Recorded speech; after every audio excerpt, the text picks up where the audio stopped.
It's like lava, heated like a sauna. Penetrating through your body armor. With me bleeding inside. With that pop mix up the side. With samba, so yes, you know we never stop, we never rest, the black of music keep the funky fresh, and we won't stop until we get ya, till we get ya.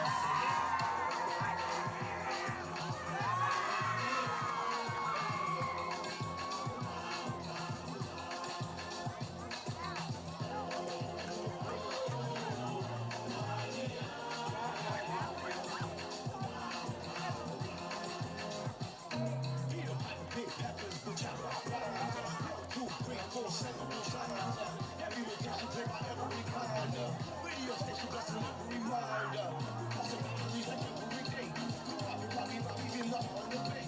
We got tab magnification, shows time magnified like every day. Yes, you know we never stop, we never rest, the black of music keep the funky fresh, and we won't stop until we get ya, till we get ya.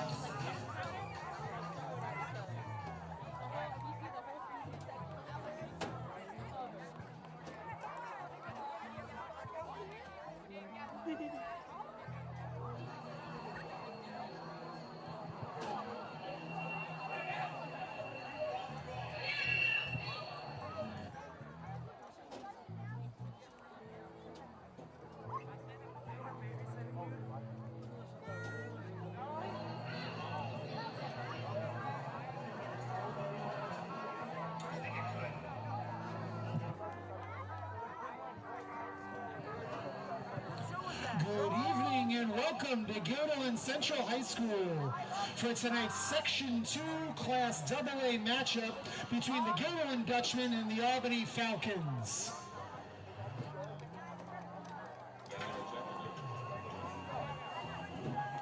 This is homecoming weekend at GHS. We welcome all alumni, young and old, and we want to take a special moment to thank our teachers and administration for helping make this weekend a success and wish all of our athletic teams good luck in their competitions this weekend.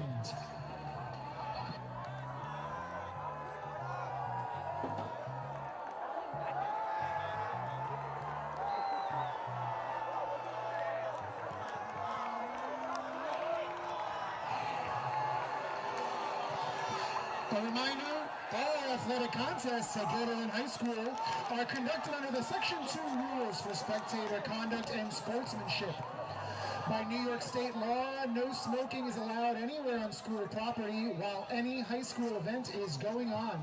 Tonight's officials are referee Gary Lee, line judge Anthony DeLella, head linesman John Weissman, umpire Tim Christensen, back judge Dylan Scribner, and dual clock timer James Trosbach.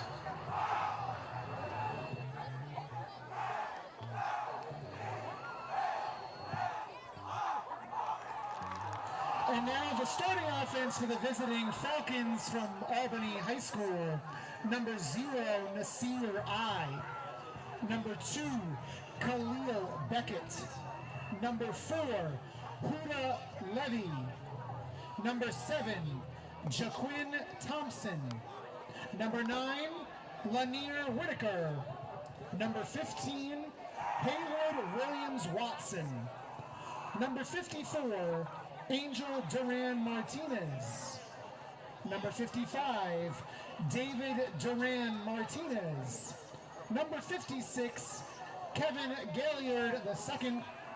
Number 57, Mackay Thompson. And number 69, Deshaun Slade.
The starting defense for the homestanding Guilderland High School Dutchmen.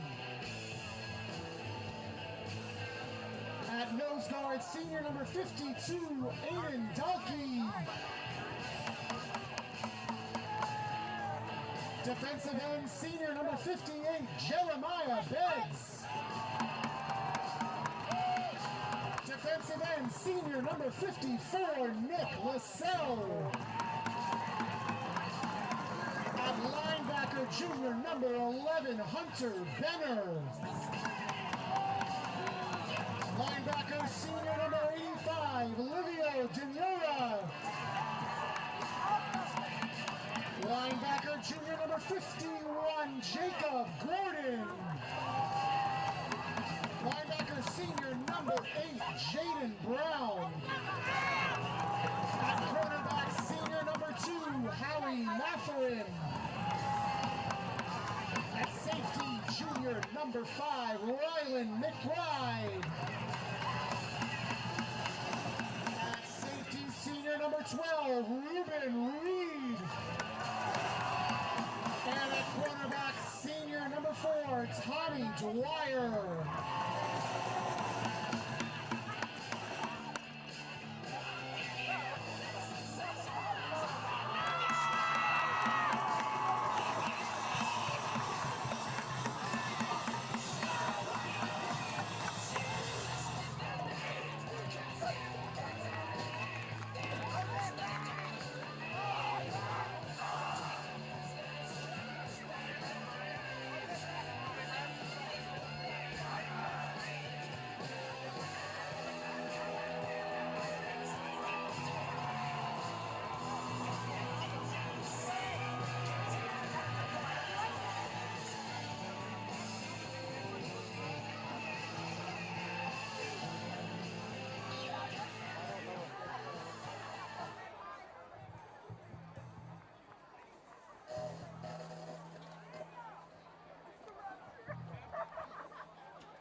Guilderland has won the opening coin flip and has elected to receive.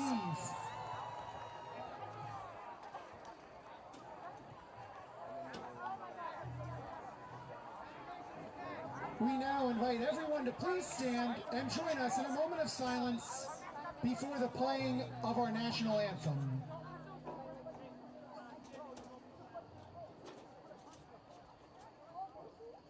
Thank you. And now please turn to the flag behind the north end zone for the national anthem as performed by GHS junior guitarist Quinn Ryan.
Great job, Quinn, and let's go, Dutchman.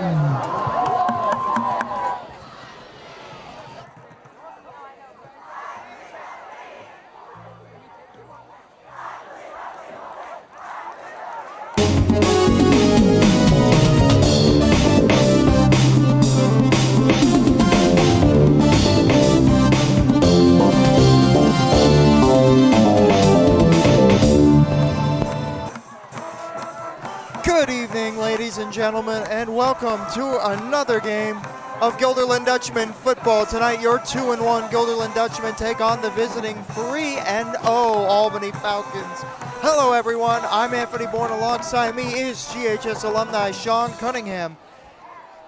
Last week, Guilderland took a trip up to Clifton Park to take on Shen, and they didn't take Shen lightly, eventually getting a 20-13 lead over Shen, but eventually losing it with a great two-point conversion by Shen and able to force a fumble off of Travis Berschwinger, as that will be caught by Nardone, and Nardone will be tackled down at the 41. So they got the crucial two-point conversion, and Shen forced a fumble on Berschwinger. Now it's a new week and a new team they're facing. The Dutch take on an Albany Falcons team that is 3-0. Last year, Guilderland went to Albany and got smacked 36-20. So Sean, after last year's game against Albany and last week's game against Shen, what do you think Guilderland has to do in order to win this game? Well, on offense, Albany has an amazing rushing attack. We talked a lot about how Guilderland has a great run game as well, but Albany has pretty much exclusively relied on their rushing attack through their first 3 games. They've scored at least 34 points in every single game. So their offense is going to be hard enough to contain. But on the other side, you see their defense on the field. Their defense has also been playing very well. In fact, last week, their senior defensive end, Kadavier Farmer, had 9 tackles and 2 sacks. And the defense as a whole had 4 fumbles on Schenectady, and 2 of them were recovered by the same guy, Justin Almani Fernandez. So it's going to be tough to contain these guys on both sides of the ball, but if last week taught us anything, the Dutchmen are certainly capable of going toe-to-toe with a good opponent. So we're going to see what happens tonight. Dutchmen are on the ball right now. Again, if you missed us, because we were talking about the game that is now up and running. Guilderland won the toss, elected to receive. Nardone had the ball down at the 41, and now after a pass completion and a run attempt, it is second down at the 40-yard line. And they will run it with Dwyer. Dwyer down at the 50. Now, this is a play that the Dutchmen have ran a lot this year, and it feels like it has not been working that well for them. And it didn't work out that well in that scenario either. You had a couple guys crossed up on Dwyer with that tackle. And, you know, like I said, that's a big loss, too. It was right behind where they started with the sticks. So a big loss on that game. So they saw the play, they realized it, and they stopped it well beyond where the play initially started. So it'll be 3rd and long for the Dutch. He's looking the pass. Berschwinger will throw short. Caught by Mathurin. Mathurin will get the first down. And that's a big play to make right there. Berschwinger finds Mathurin, who had a very crucial touchdown last week against Shen. In fact, he was the one who scored the touchdown to make it 20-13. And that is enough to move the chains. So good start to his game as well. And now the Dutchmen continue to get further down. Let's take a look at the replay here. Berschwinger cool in the pocket. And a nice cut right there. He fooled Almani Fernandez on that play. Got down and got the first down. So nice job by Mathurin. Berschwinger will motion Dwyer. Fakes the handoff. Berschwinger looking to throw. He'll throw short. Caught by number 18. That being Anthony Demura. And that'll give another first down for the Dutchmen. A great start so far on this drive. Been giving Berschwinger a lot of good time to throw. Demura downfield getting the pass, and the Dutchmen still in business right now. They've been moving down the field quite a bit. But Demura now hobbling as he gets to the sideline. He's going to take a seat down there. It seems like he's holding onto his leg, so he's going to get that checked out maybe. He's hobbling a little bit, but the Dutchmen still continuing to move down, 1st and 10. Jaden Brown in the backfield, Berschwinger at quarterback. He will hand it off to Jaden Brown. Brown finds an opening, cuts back to his left, still on his feet. And there was a nice trip there, I believe, from Justin Almonte Fernandez on the tackle. And Brown once again just trying to find the angles there.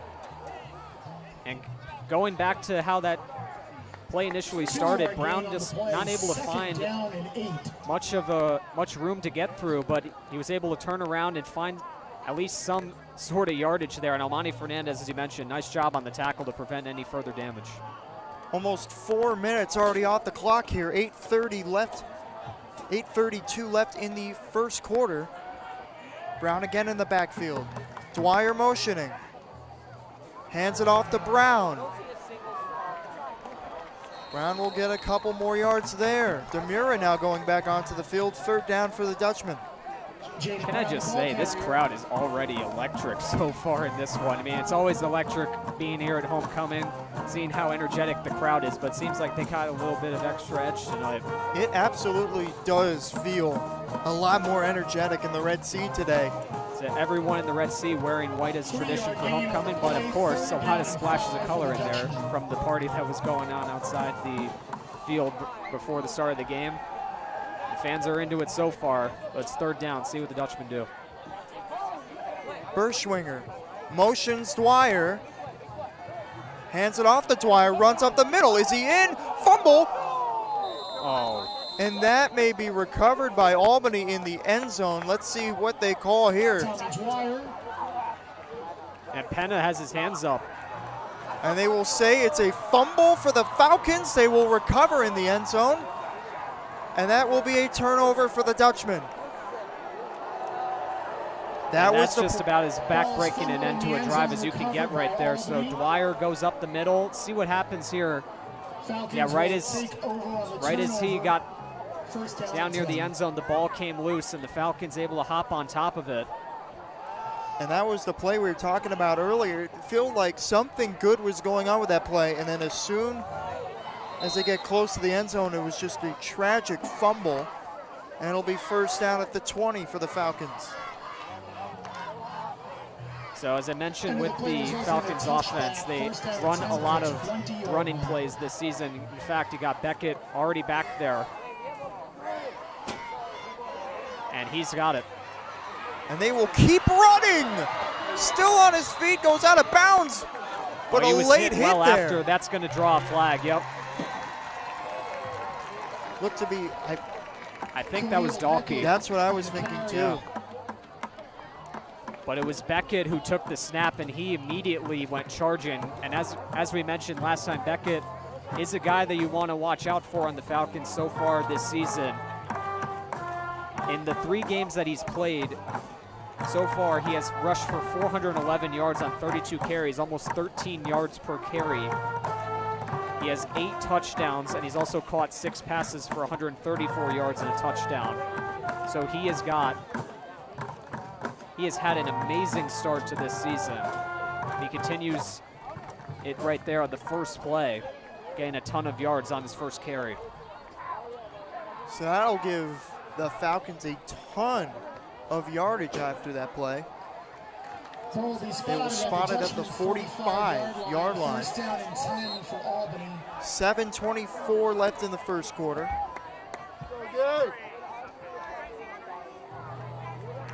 Snap. They will run it up the middle.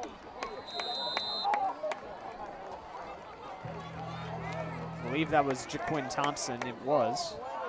So that is the guy usually behind center for this Falcons team. And in fact, during the first quarter of their last game against Schenectady, he threw a couple early touchdown passes. And like I said, you don't really see that with this offense the last couple of years especially. But the Falcons have done a nice job on their passing play so far. Thompson has limited mistakes. He's thrown a couple of good passes so far this year for them. So keep an eye on his arm. He can let the ball loose if he wants to. Thompson takes a snap.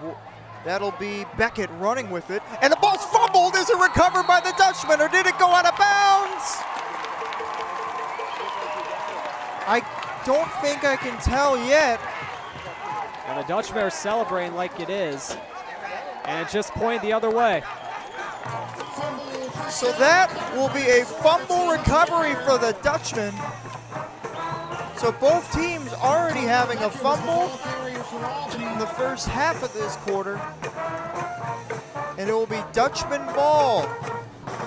And that's just what the doctor ordered right there. You see Beckett going near, and I think it was Dwyer who forced it out, making up for the fumble right there that he had in the end zone. And now the Dutchmen all of a sudden are back on offense. Dwyer being motioned by Berschwinger. They will run it up the middle with him. Down at the 46-yard line. Second down for the Dutch. Now fresh off the redemption play right there for Tommy Dwyer. He gets about, looks like 3 or 4. It looks like 4 on that game. So a nice run to start off the drive, but nice way to make it up and go back on offense right there. Nieves now in the backfield. Berschwinger will throw. He's going deep. Bit of shoving, and there will be a flag. Pass intended there was for Mathurin.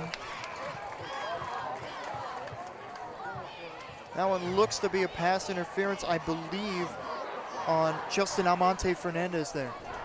Yeah, looked to be that way right as the play developed. Mathurin was going deep, and Almonte Fernandez had both of his hands on Mathurin, didn't really allow him to get too loose from the pass right there. So the call gets made, and the Dutchmen get the penalty. And now it looks like that might be an offensive pass interference, and we were wrong just there. We're sorry about that, but nope, first down. Now looks like they're moving that way. Yep. See, this is what happens when you just don't know what's happening in front of you for no reason. 15-yard penalty. It's a 15-yard penalty against Almonte Fernandez. So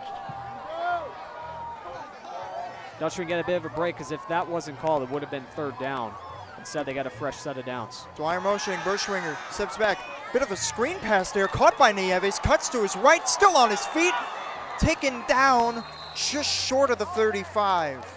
Berschwinger completes it to number 15. Yeah, that was a close one right there. Berschwinger had 2 guys flying after him there, still able to get the pass off nearly on the ground to Nieves, but he was able to corral it, pick up just a few yards. He had a lot of things going against him there on that play, but he was able to get a few positive yardage. So props right there. You see Berschwinger had, I think that was Mackay Thompson chasing after him. Nieves able to break that tackle before going down. So Dutchman ball at the 36. Takes a snap, quick throw, and it'll be through the hands of Dwyer, incomplete. Pass is incomplete. And that was a bit of a dangerous throw right there as Berschwinger dropped back. Third down. And it fell between, I think, a couple of Albany defenders on that play right there. So it's very close to being picked off. And Berschwinger, who did have a couple interceptions last game, the offense did get off to a bit of a rough start in that Shen game, but they didn't come alive until the second half of the game. So they really need to make sure to limit the mistakes early, stay in this game. Third down for the Dutchman. Berschwinger will take a snap.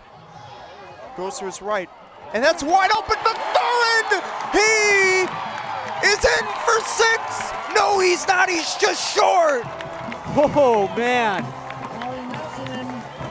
Wide open across the field. Mathurin got the pass. Nobody was near him, and he was so close right there. I think it's going to be on the one, exactly on the 1 yard line.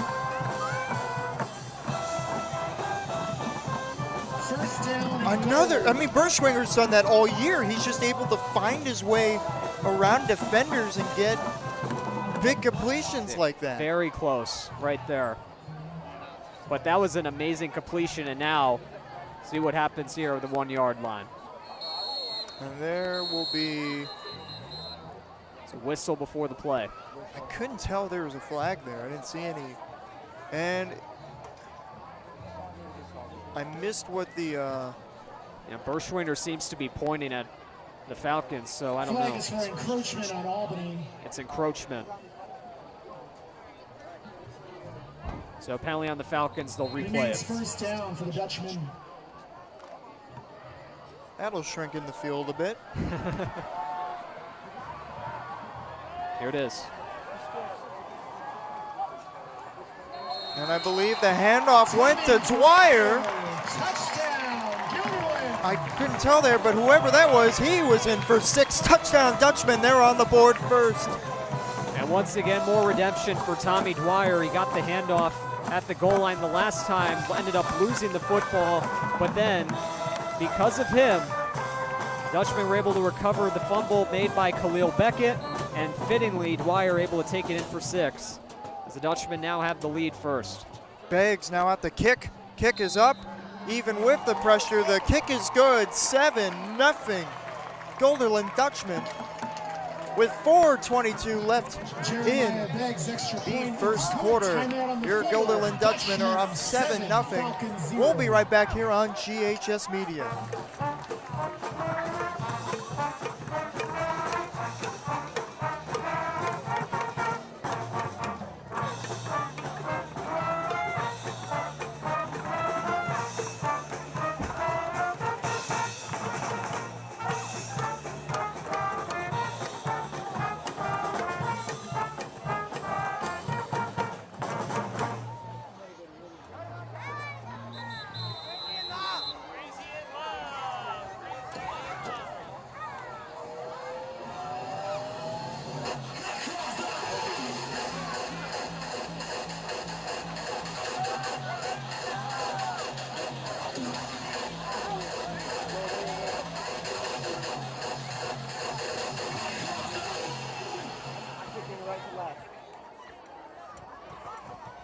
We're back here on GHS Media. Gordon about to kick it off for the Dutch.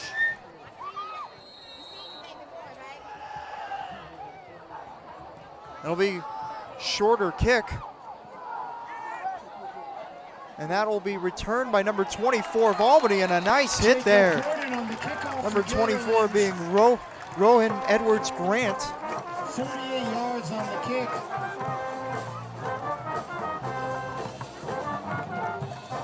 So nice stop on that return.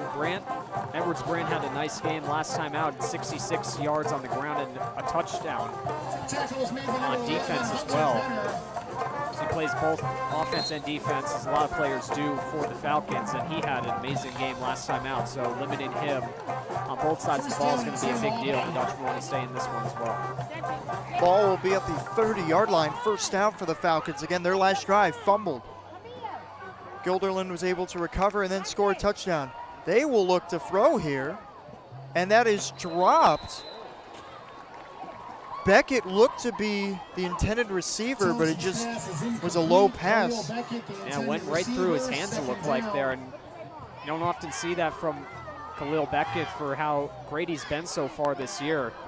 Very uncharacteristic start for him in this game with the lost fumble as well as the pass right there. So not a good start to this drive for the Falcons, but it's only second down. Let's see what they can do here. Second down, Beckett way in the backfield.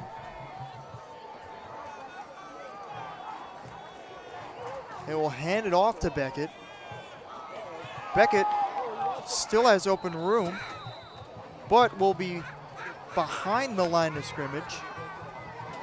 So be, I believe, a loss of yard there.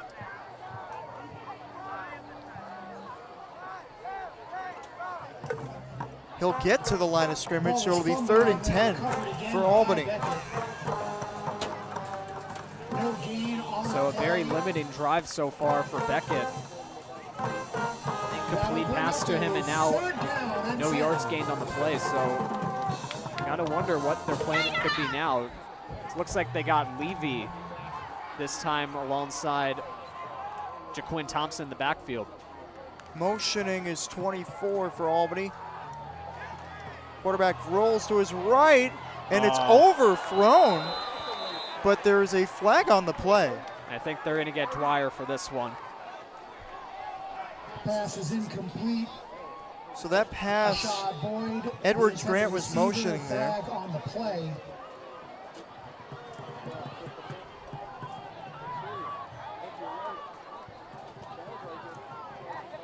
Guilderland seems to be pointing in the way of Albany, and Albany is moving back. Wow. See, I thought for sure looked like it was going to be on Dwyer based on the reaction, but no. The flag was on Albany there, so it looks like, I guess it was offensive. Flag is for offensive pass interference. Offensive pass interference there. So it's going to be 3rd and way out. 15-yard penalty against So the it's Falcons. 3rd and 25 as a result of that call. And now they're moving The back. penalty is declined. yeah, they declined the call. It'll result in a loss of down. It'll be 4th down and 10. That makes a lot of sense. It looks like weren't the only ones who were a bit confused right there, so they declined the call. And it's going to be 4th down, and it looks like the Falcons are going to punt here. A 3rd and out to receive. They might be going for it here. And now it looks like It's just some players are confusion going on to the football sideline field right today. now. So I don't know. So we heard it was 4th down. The chain gang has it at 3rd down. They don't know to decline or keep it going. Now it looks like they're going to move it up. Yep. And now it will be 4th down. So now begs the question on will they go for it early or will they punt the football? But Thompson is still there for Albany. He's now going off the field. Here comes the kicking team for the Falcons. The upcoming play will be 4th down. That is indeed the case right there. And you're thinking for a minute there's a lot of confusion on what down it was and where the ball was going to be spotted. But also they were staying on the field for quite a bit there, so we didn't know what they were going to do. But now here comes the punt. And there's the punt. Mathurin drops it, but he's able to fall on it. That's, I guess, deja vu the last couple of games where Guilderland has been able to get dropped kick returns for a return, but Guilderland will keep possession here. On the punt is Williams Watson. He is a junior. There's also a good job there by Mathurin to just fall back on the ball right there, not cause any further damage right there. So could have very easily been disastrous if he didn't fall back on that. But now the Dutchman back on the field. After a successful touchdown drive last time out, we're going to see what they can do on offense now, 3:13 to go. I mean, this has just been a weird sequence of events here. It definitely has been. Berschwinger looking to throw. Will run with it. Still going. And I believe he'll get, I think, 8 on the play there. And it's a nice gain regardless of what it is. And Berschwinger, once again, we highlighted his rushing prowess from last game when he had 2 rushing touchdowns against Shen. And it looks like it's a little hobbled right now after that run. He's going to stay back in there, though. He's not moving all that great, though. So that was 7 yards on the play there. A defender on Albany looked to be running at the line of scrimmage. Now, I've seen players in arena football do that on offense, not necessarily on defense there. It'll be 3rd down for the Dutchman. And Nieves not able to get too much room right there on that carry. Got pulled down relatively quickly right there. Now we're going to have a switch up here. McBride is going to come back out, and Nieves will go to the sideline. I mean, I think we've talked about this before, but Guilderland just has a fresh, rotating sequence of runners. Dwyer and Nardone motioning away. Now Dwyer motioning back in. They're going to hand off to McBride. Wow, nice Helmet run comes there. off. McBride will get the 1st down. And they designed the play right there, a more powerful back for the Dutchman. McBride able to power through. He got through a few Albany defenders right there, and he's able to pick up the 1st down. So a very nice run right there for McBride. So it'll be first down for the Dutchmen at the 48-yard line. Minute 15 left in the first quarter. 7-0 Guilderland Dutchmen. Motioning Dwyer again. They will run it with him. Dwyer still on his feet. Very close to the first down marker there. Is brought down by Beckett, also playing on defense for these Albany Falcons. It's an 8-yard gain for Dwyer. Once again, a nice run right there for Dwyer. He's got the only rushing touchdown on the night. Now he's going to go to the sideline for a bit. And once again, the revolving door of Dutchman running backs will switch out a little bit here. Xavier Ferelian is now on the field. But this time it will be Berschwiner with McBride next to him. Now we've got confusion on the O-line. What can this lead to? McBride will get the handoff, and he is just ripped down with a loss of yardage there. I think that was Razir Ely, number 63, celebrating after the fact. Ball will be at the 43-yard line, and that will end the quarter. Guilderland on the board first. No other scores have happened. A couple fumbles here and there. 7-0 Guilderland Dutchmen. What do you like about this so far? I mean, it's definitely been an entertaining watch for both sides here. It's definitely been a little interesting with the couple fumbles that Albany and Guilderland have had. Guilderland almost had a chance to potentially make it a 2-score game if it wasn't for theirs. But they played relatively well on offense. They were able to limit Khalil Beckett pretty well in Albany's first couple opening drives, also causing him to fumble the ball, leading to their touchdown. So it's been a pretty interesting start so far. And Guilderland still with the ball right now, but it's third down. So they got to figure out how to devise a play and advance up the field here. But it's been a pretty entertaining watch. Absolutely.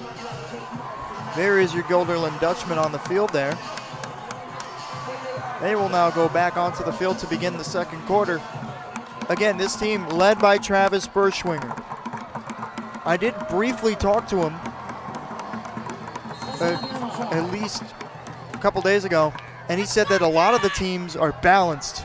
It isn't like one team's overpowering than the other. It's the teams are more equal, which is why you see Guilderland almost beating Shen last week. That's a run up the middle.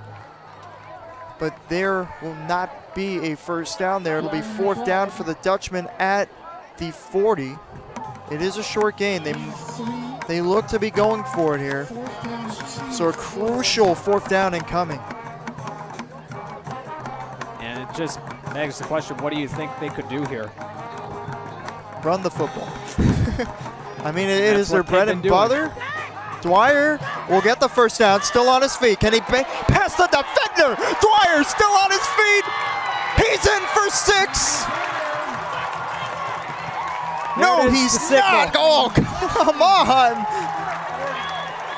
40-yard run for Dwyer. I thought he got in with the hitting of the pylon there, but he is just short again. I saw the hands go up. I think he's in. I couldn't tell. I don't think he was in. Scoreboard says yes, but they also added 2 touchdowns on the board. What are we doing? It was a touchdown. What? Lining up for the kick right now. So it should be 13-0 Dutchman. Kick is up. Kick looks to be good. It is 14-0 Dutchman, I believe, correct? It will be. So don't mind what the scoreboard says. Yeah, the scoreboard currently says 20-0, but it will be 14-0 after the second touchdown of the game by Tommy Dwyer. A crucial decision to go for it on fourth down. Paid off in spades right there. And Dwyer having himself a game after that early fumble. He records a fumble himself against Albany and now has rushed for 2 touchdowns, and that is how you respond if you're Tommy Dwyer. For the sickos watching this game, you're going to see a good one with all the confusion happening on the field. 14-0 Guilderland Dutchman. They're already about to line up for the kickoff here.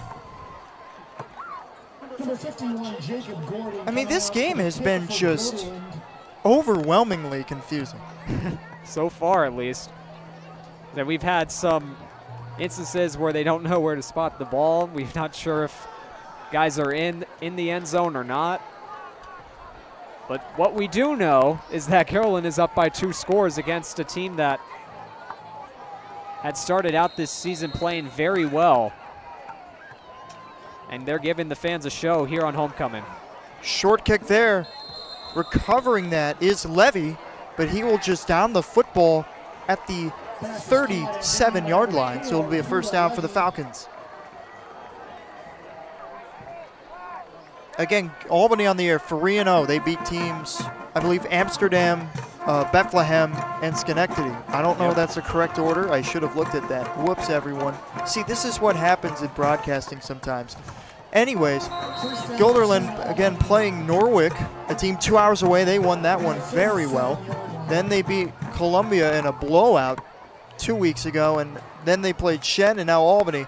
That'll be a handoff, a sweep there by Beckett, still on his feet, and it'll be taken out of bounds. Khalil Beckett on the carry, pushed out of bounds.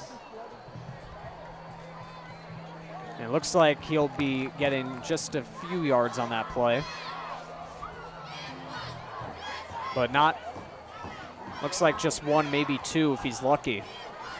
So good start to the drive again, containing who has been their best rusher so far this year. And now Jaquin Thompson coming back out into the huddle.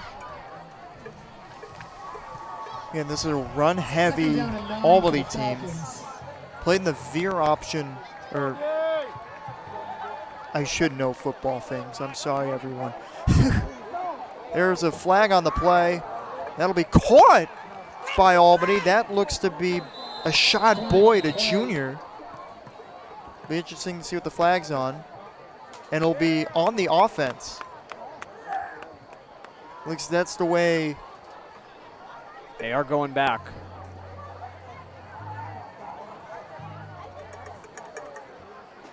The flag came out early, so will be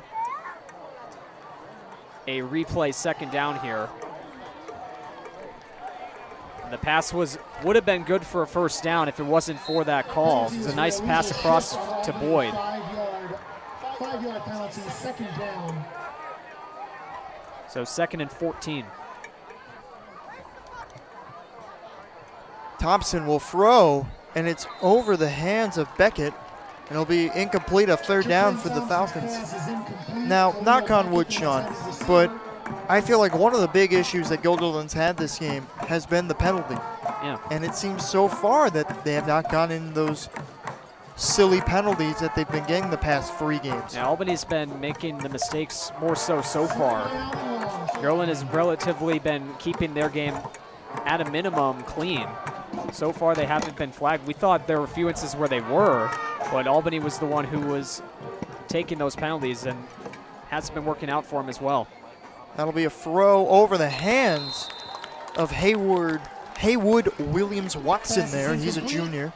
Haywood Williams, the intended receiver. And that'll be 4th down for the Falcons. It's an interesting drive right there because, you know, we had the instances where Albany wasn't doing so well on the ground, so they opted for a few more pass plays right there. And the one passing play where they were successful on turned out to be a penalty for them. And then the ensuing couple passes end up going over the hands of the receivers. So the offense not in gear so far for them as of yet, and they have to punt it again. That might have been tipped on the play. A lot of guys are falling all over the place right now. A lot of people being tackled there. It was Andrew Moses Webert who ended up taking the ball right there after the punt. So it wasn't really a great punt as it's still around midfield. So the Dutchman will take it. It's not bad field position for them. I will say there are so many people at this game. I mean, we're to the right of the press box. You can just look over the concession stand, and there's so many people here. Yeah, it's always exciting being at homecoming, seeing everyone turn out for these games, especially for tonight, because the seats right now, you can look, they are packed. So take a look at the Red Sea tonight. It doesn't look like there's a single empty seat up there. It does not. Flag on the play. It will be on the offense there. I believe that's what we call an announcer jinx right there. That is Guilderland's first penalty for the Dutchman on the night. It's a false start. You know, I forget those happen. Yeah. I mean, if you're announcers, you want to forget that they can happen in some cases, I feel like. Berschwinger takes a snap, looking to throw. Throws short, caught by Nieves. He's got a lot of speed. Whoa. Oh! Woo! I mean, I wouldn't consider that a traditional truck, but he laid a hit on him. Yeah, Nieves not the biggest guy on the field, but he threw that hit. Like that looks like a play that Rylan McBride would make. And he just burst right through and got the helmet up on Edwards Grant. And he's very close to a first down. Looks like he got 13 on that play. So a great run right there. And he's been so important to this run game with the amount of people they have. He's been very good, and he will run it again. And that time he's got a first down. Just great stuff from the Nieves. It'll be a first down for the Dutchman. You saw Berschwinger there. He's loving it right now.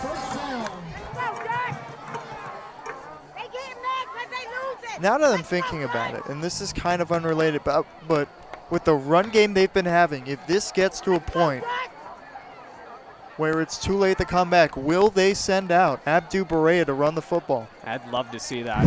'Cause that one carry he got in the game against Columbia went for a touchdown. The crowd just went nuts on that. But we're going to have to see. Nieves will run again. He's shifty. And he'll get a good chunk of yards there.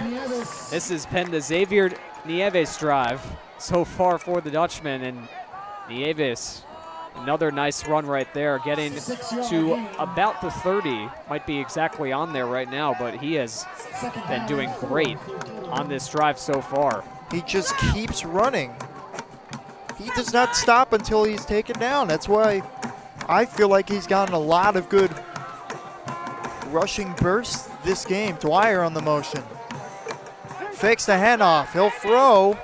Berschwinger will run. Stiff arm. He will run with it. And he will be out of bounds. Uh-oh. So hobbling a little bit out of the sideline, but now he's walking.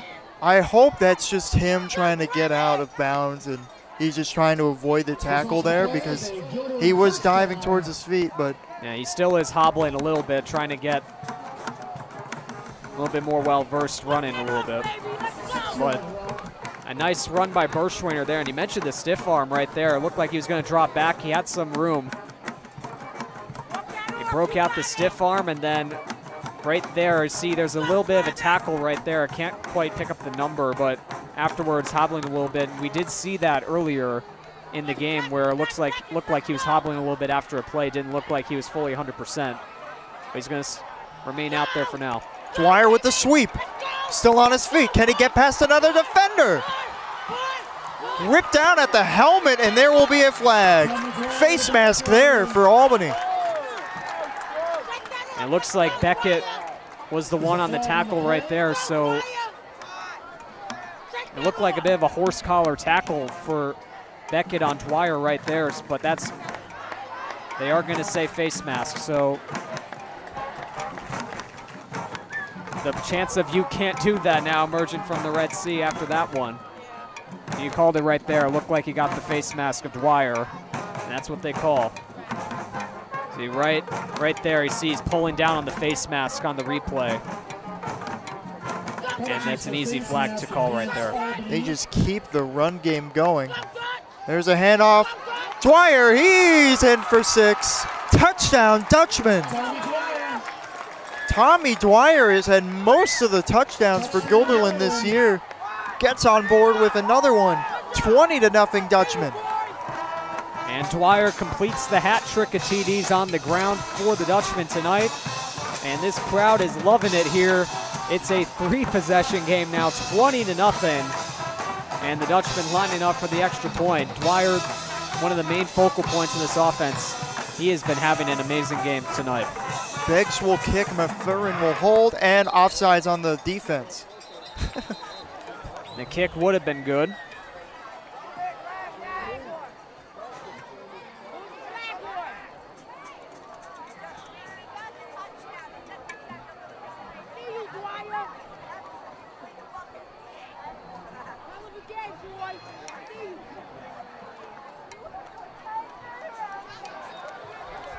So we're going to replay that kick.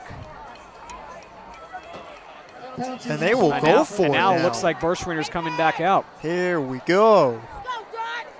So with the penalty there by Albany, Guilderland now decides to go for it. 20-0 Guilderland. Guilderland offense takes the field for the 2-point conversion. See, right at the 2-yard line. So why not at this point? Will they get it in? Looks to me that they did, and yes, they did. The 2-point conversion is good. 22-0 Guilderland Dutchman. And guess who scored it? I wonder who it could be. Oh, it's Tommy Dwyer. Tommy Dwyer once again. On the ground now, it's 22-0. And I guess they can thank Albany for that penalty right there, because it would have been 21, but now they got an extra point on the board thanks to that 2-point conversion. So with 8:28 at the end of, oh man, this is going rough. 8:28 left in the first half. Guilderland up 22-0. We'll be right back here on GHS Media.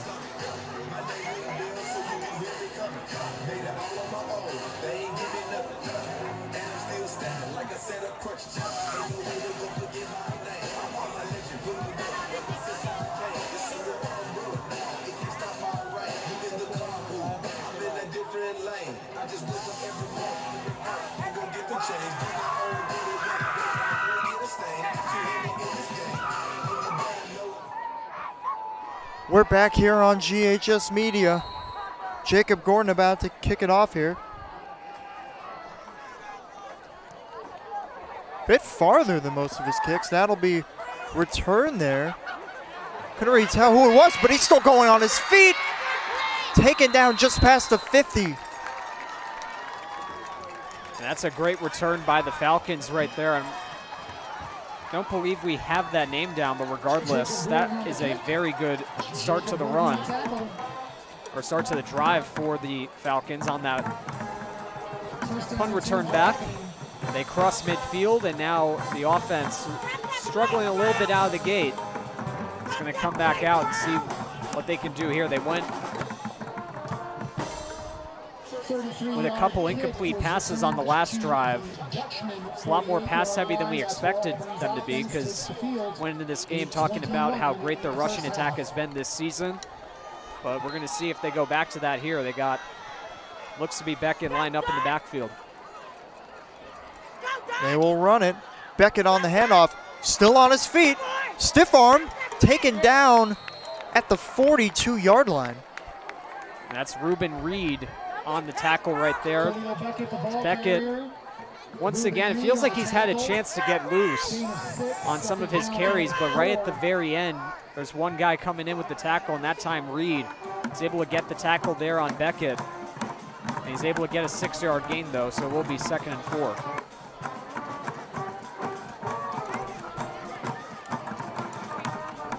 Ball again at the 42-yard line. 2nd down for the Falcons. Fakes the handoff. He'll throw deep, tripped up, flag on the play. Now Rylan McBride going back to look and see if he can get the interception. And Dan Penna is not happy right now, so I assume we're going to see the ball advance forward for the Falcons. I don't know if we missed the ref giving us a signal here. But Albany right looks. here. Let's see what the call is here. They might be going back. Pass interference on the offense. Another penalty for the Falcons. Flag on the play is for pass interference against Albany. That'll be a 15-yard penalty. That's the 2nd time now in this game that Albany has been called for offensive pass interference. I mean, and it felt like both times. I mean, it wasn't really yeah, as clear cut as we thought it would be. Second down and long for Albany. Let's go, Dot! So second and long. Let's go, Dot! Ball at the 43-yard line. And they will throw. Thompson rolls to his right. He looks to run with it.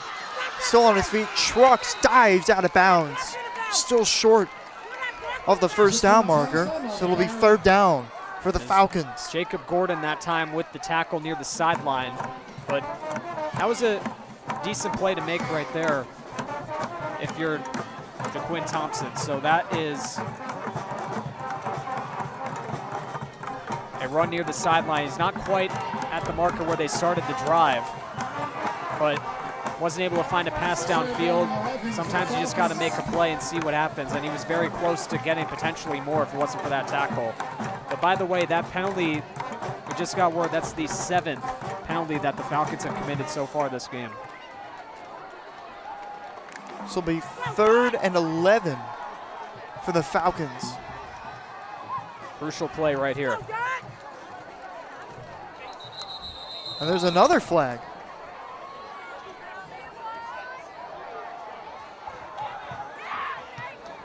Timeout called by. And I believe they're waving the flag off. Unless there was a timeout. There was a timeout, yeah. So no flag on the play. Timeout for Albany,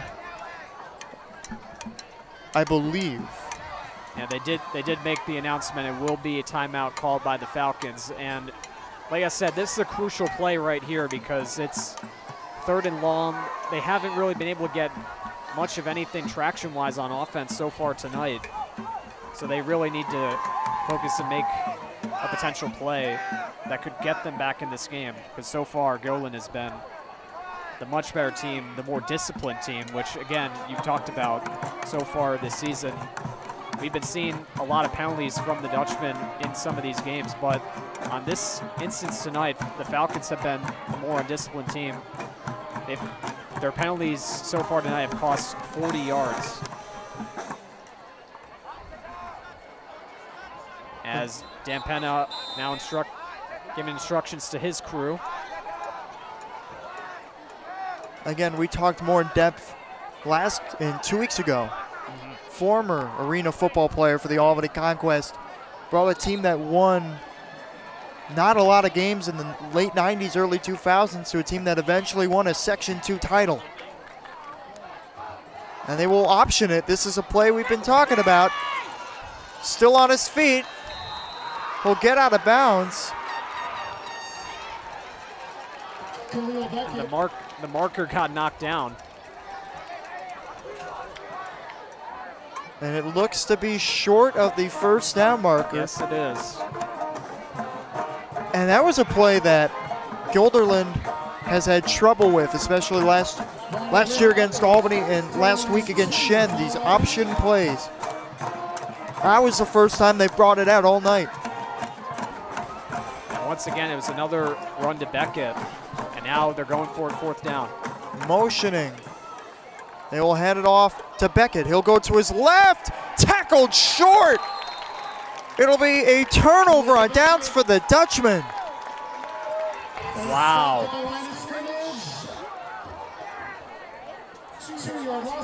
It's a 2-yard loss, and they contain Khalil Beckett yet again. And the Dutchmen are getting it back. That is amazing play by the defense. The defense has been so good this year.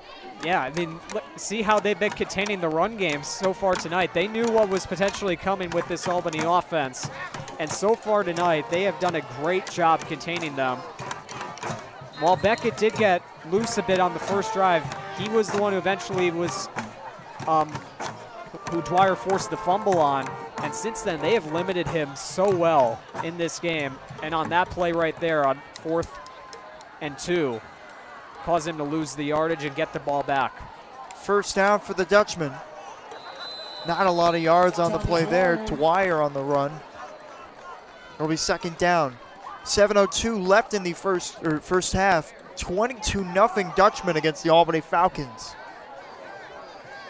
And Tommy Dwyer on that carry has been a very focal point of this team, and so far tonight, 3 touchdowns on the ground, scoring as well in the 2-point conversion and forcing a fumble on defense. Just an incredible game so far from him. That'll be a hand up the middle. Nieves on the run. Ooh. Just gets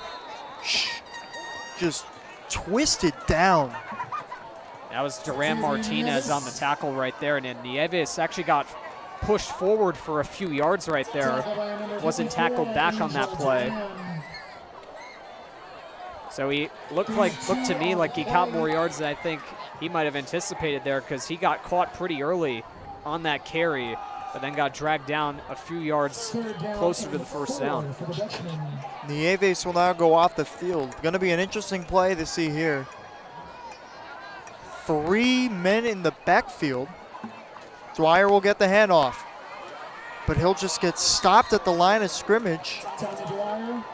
And now Dwyer is down. I think he's just a little bit shaken up there. I mean, that was just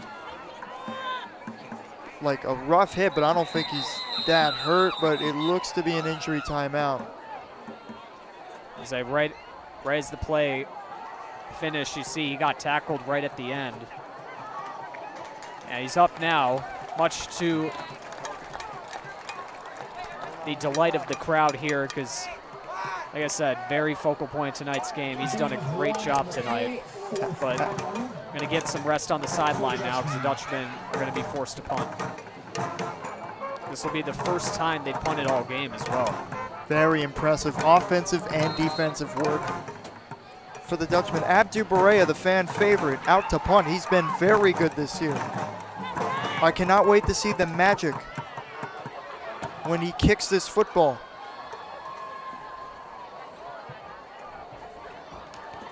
Oh my. That's a good one. Oh yes. That'll roll out of bounds around the 7-8 yard line. Another masterful job by Abdu Barea. Yeah, plants them deep into their own territory right there. So a very nice job on the first punt of the game for Barea. So that'll be a 43-yard punt for Barea. He's done this all year. We saw this last year, I believe, with Jack Larson. I mean, the punting game for Guilderland has been fantastic. And Barea, once again, proving that's a big part of his game so far this season. He's also been a backup running back, but his punts this season have been excellent so far, keeping teams deep in their own territory. And there's just a nice shove by the Guilderland D-line. That's a big loss of yardage there. They're containing the offense yet again, and it has been very impressive to watch this defense shut down the Falcons tonight. Ball placed just after the 5-yard line. But with a run-heavy offense, they've gotten some big gains on the run, Albany, but in this point where they've run mainly the same plays, they haven't really thrown. Do they roll out or do they just run the football? They will run it again. That's Beckett, and he just gets shoved down. Contained again. That time it was LaSalle on the tackle. Only gets a few yards. No gain on the play. Nick LaSalle on the tackle. They're saying no gain on the play, so once again, here's coming out near the end zone, and LaSalle just right there at the right time with the tackle on Beckett. So now it's 3rd and long. This is going to be a fun play. 3rd down and 12 for the Falcons.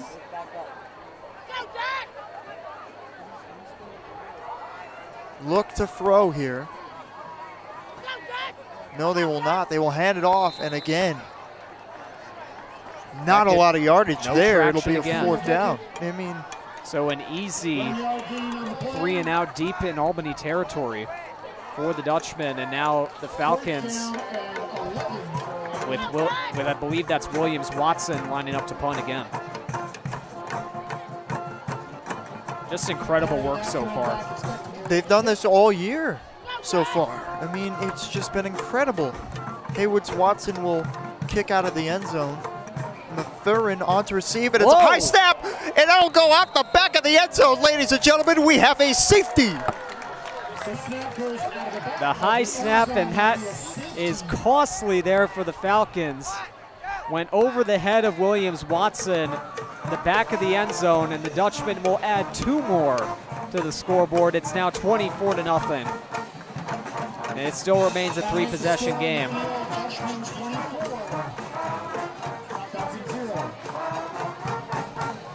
Just anything confusing that happens. Has happened tonight, yeah. And the crowd is into it once again here at Guilderland High School. It has been all Dutchmen tonight. They get another couple points on the board as we are still waiting to resume right now, but these guys have got to be fired up with how this game has started.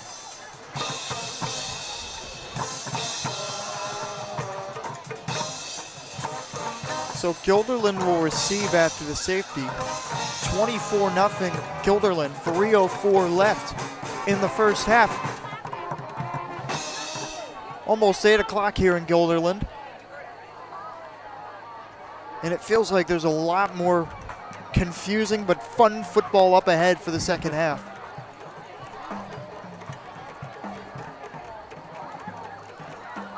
Out to receive looks to be Mathurin and Nieves. So sometimes confusion's just a little part of the fun sometimes, you know? And here comes the kick. That'll be returned. Can't really tell who it is. Still on his feet. Can he get around? That's Xavier Ferrillian, I believe, on the return. And yeah, Ferrillian. So right around near the 40-yard line for Xavier Ferrillian on the return. Just 14 yards on the kick return. And he was trying to fight for more of those yards right there, but he's able to get a nice return. Guilderland already in Albany territory on that return. So Berschwiner and the offense going back to work. I'm not going to lie, I'm really excited we saw a safety here tonight, Sean. Remember, was it last year in the spring, we were covering a flag football game? Flag football game. And the first play, or well, not first play, I'm sorry, but one of the plays was a pick by the other team. And that's going to be caught by Brown, still going, taken short of the 20. First down for the Dutchman. And again, I mean, it was a pick, and then whoever got the pick ran the wrong way. Yeah, and it ended up as a safety. And that caused the safety. And yeah, like I said, I mentioned that on the broadcast. It was like the Jim Marshall play at the Vikings back in the day. But we've now seen a safety in tonight's game and a safety in the flag football game from last year. So expect the unexpected here on GHS Media with our games. It's been a fun one so far. Berschwiner now looking to pass. He goes to the end zone, and that's a touchdown for Harry Mathurin. He's in for 6. Touchdown, Dutchman. Another one. Harry Mathurin now gets on the board. It's 30-0. Yeah, sorry, I had to take over a little bit for you on that one, but Mathurin behind the defense, right into the end zone, and yet another touchdown for the Dutchmen. This time their first one passing on the day. Second straight game where Mathurin's recorded a passing touchdown, and with 2:12 to go, we once again line up for the extra point. Beggs to kick, Mathurin to hold. Kick is up. Kick is good. 31-0 Dutchman. I really wasn't expecting this today. You know, like I just said, expect the unexpected on these games, and that's a great play right there, right behind the defense. Berschwiner finds him for an easy 6 in the back of the end zone. And on homecoming night, the Dutchman giving the fans a little something to cheer for, a lot to cheer for, in fact. with how they've performed tonight. It's been a great one. 2:12 left in the first half, 31-0 Dutchman. We'll be right back here on GHS Media.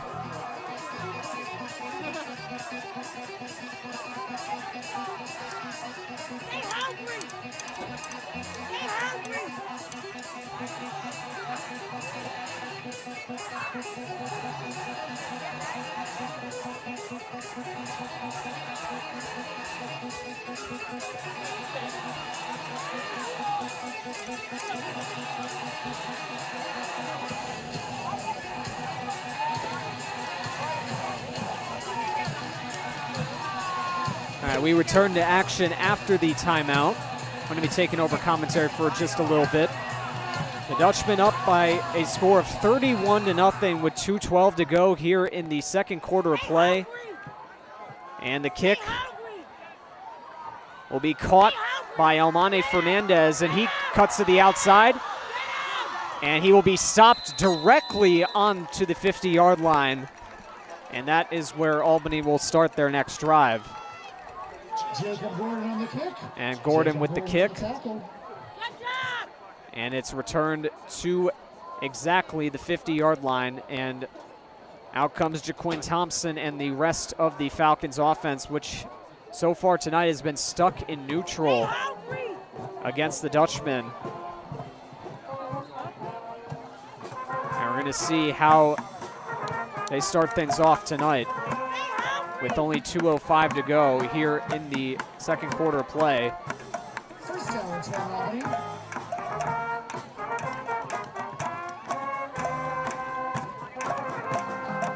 And Thompson, quick pass, and it's off the hands of Nasir I. It looks like he was a little bit late to realize that the ball was coming to him, so it will be an incomplete pass, and it will be 2nd and 10. 2:02 left in the first half. Thank you, Sean, for taking my place for a minute. No problem. 31-0 Dutchman. Anything happened while I was gone real quick? Well, the kick was returned to midfield, and then we just had an incomplete pass go off the hands of Nasir I. And now I think we are caught up on that, but now we are on second down, and Levy is in the backfield along with Beckett. And they will throw here again. Thompson will run it up the middle. He's got a ton of room. And he'll slide right into Ruben Reed. And it'll be a first down for the Falcons, excuse me. A nice run right there by the quarterback, right up the middle. Not a lot of pressure. He found the open lane and rushed up. And he gets to a little bit past the 40-yard or 35-yard line. A lot past the 40, in fact. Yeah, nice job right there by the junior quarterback for the Falcons. And Reed right there to put a stop to it. Thompson rolls to his right. He'll throw. This one's caught by Beckett. And I think he'll be just short of the first down marker. Looks like that is indeed the case right there. So Beckett gets the pass, not able to get the first down. A little throw on the run right there from Thompson. Able to complete it over to Beckett, and he gets a good chunk. Here comes the hurry-up offense, and it's stripped! Fumble! Can't tell who's got hold of the ball here. I think the Falcons have fallen. It might be the Dutchmen, unless they're celebrating the fumble. Gonna see. But Thompson got rattled after that hit. He's just now being helped back up. Yeah, it was. So recovered the ball by the recovered Falcons. by Albany. Joe Montalbano blew up that protection right there. And he drove right by Mekhi Thompson. Knocked down Jaquin Thompson on that play. The ball came loose, and I believe it was Levy who fell on top of it right there. But it is third down. There will be a bit of a loss. If it can't get any weirder, Sean.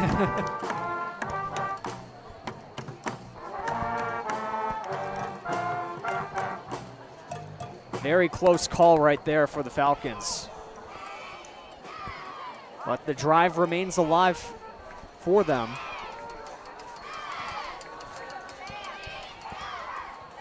49 seconds left in the first half, 31-0 Dutchman. Doesn't feel like it's been a long game so far, even through the first half, but then you look at the scoreboard, 31-0 again. Feels like there's been a lot of blowouts this year, and I mean, it's been fun. You always love it when your team wins, especially by a lot. And certainly love it when you got a lot of fans in the crowd to experience this as well. His fans have been great tonight. Especially for homecoming. Thompson will throw deep. That'll be out of bounds. No flag.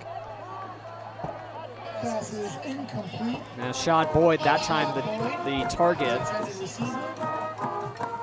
Nothing there, and now it looks like Albany's offense will remain out there for now. They're going to talk things over on this play. It's another crucial play coming up right now. So even though Beckett's been limited tonight, he can still get a lot of yards. He just hasn't been able to get the explosive play he's needed since the first quarter. So big fourth down here in Guilderland territory. Thompson takes a snap, looks to throw. There's a flag on the play, looks to be a hold. Still on his feet. I don't know if he got enough yardage. It looks like it's going to be a call against the Dutchman, though, regardless. Holding on the offense. It's on the offense. I believe that will. So that. I don't know if that causes a turnover on downs. I think that'll move them way back. Yeah. Penalties declined. First down, Dutchman.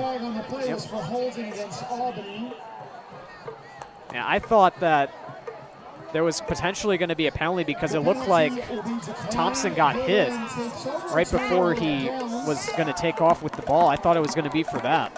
I didn't. I mean, I heard my eyes were on the ball right there. Yeah, I heard in the crowd. I heard a lot of people saying holding. Yeah. But that's going to be the case right there. The Dutchman offense is going to come back onto the field. Now 34 seconds left. Anything can happen now. But at this rate, with the lead vast for the Dutchman, I think they're just going to kneel this one out, or are they going to keep going? They might run it a few times, but I wouldn't say they go all the way. Just a casual handoff right there to Jaden Brown, and that's going to draw another flag. 2 flags. Multiple flags on the play.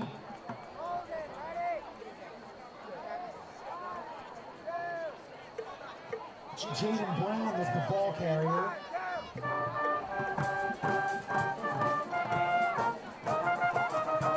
So we're going to see what the signal is here. We still haven't seen one yet.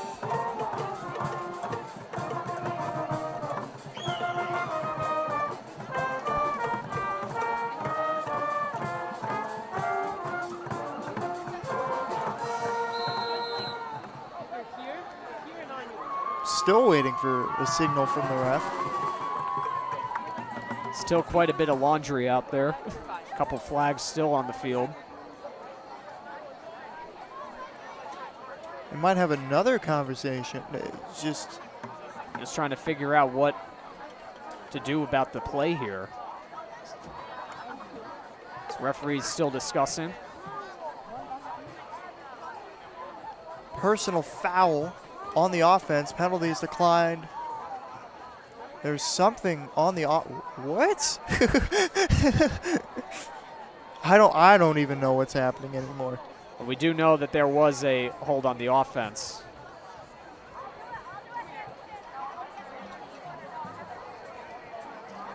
So there's something on the offense declined, something on the defense declined, something on the defense again declined, or I believe that one would be accepted.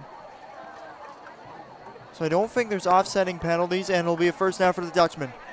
They get to move further up the field as well as a result, so there must have been more penalties put up for the Falcons. Yeah. So there were 3 flags that came out. And I guess 2 of those for the Falcons. 2 of them offset.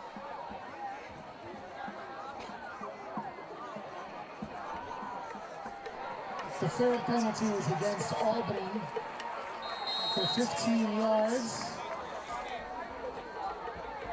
So 15-yard penalty is the cause of this first down near midfield. And now 29 seconds. The Dutchmen have better field position to work with here. Berschwiner has Jaden Brown with him in the backfield. Clock now should resume. They will throw it. That'll be caught by Demura. Demura gets taken down around the first down marker, and that'll be a first down for the Dutchmen. 22 seconds left. They look to go hurry up here, which I don't know is the move, and they will spike it. Oh! Yeah, there's the flag right there, and now Jaden Brown is fired up at that. He was shoved down by Kadavier Farmer. So right as Berschwiner was going to spike the ball, Farmer came out and gave Berschwiner a shove. And the flag came after that immediately. And he was one of our highlighted players this game, Farmer, for Albany. See, look at this. It's like right after the play, Farmer comes in and shoves, and right away you can see Jaden Brown.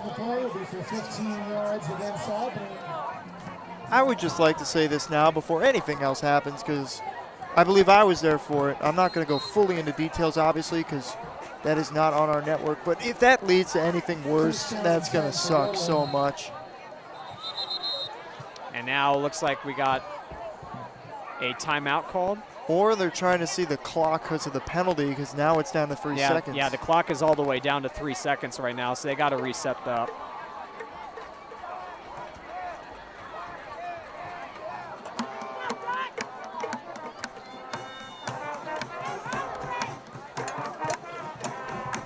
So I think it was stopped at 11 seconds.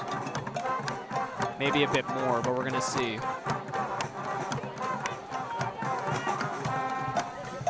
A lot of things are happening in this game, Sean, that I don't think I've seen. Just a lot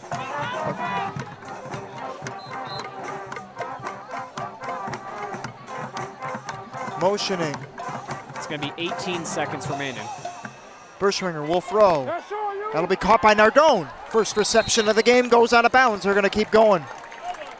13 that gives them seconds. A little bit of breathing room right there. So they don't have to worry about spiking the ball on that play right there. So Demira got back in the game with his last reception. You saw him hobbling a little bit earlier, so it's good to see him back. And then they go with another reception to the tight end, Nardone. Gets out of bounds, and a nice run right there a little bit after the catch.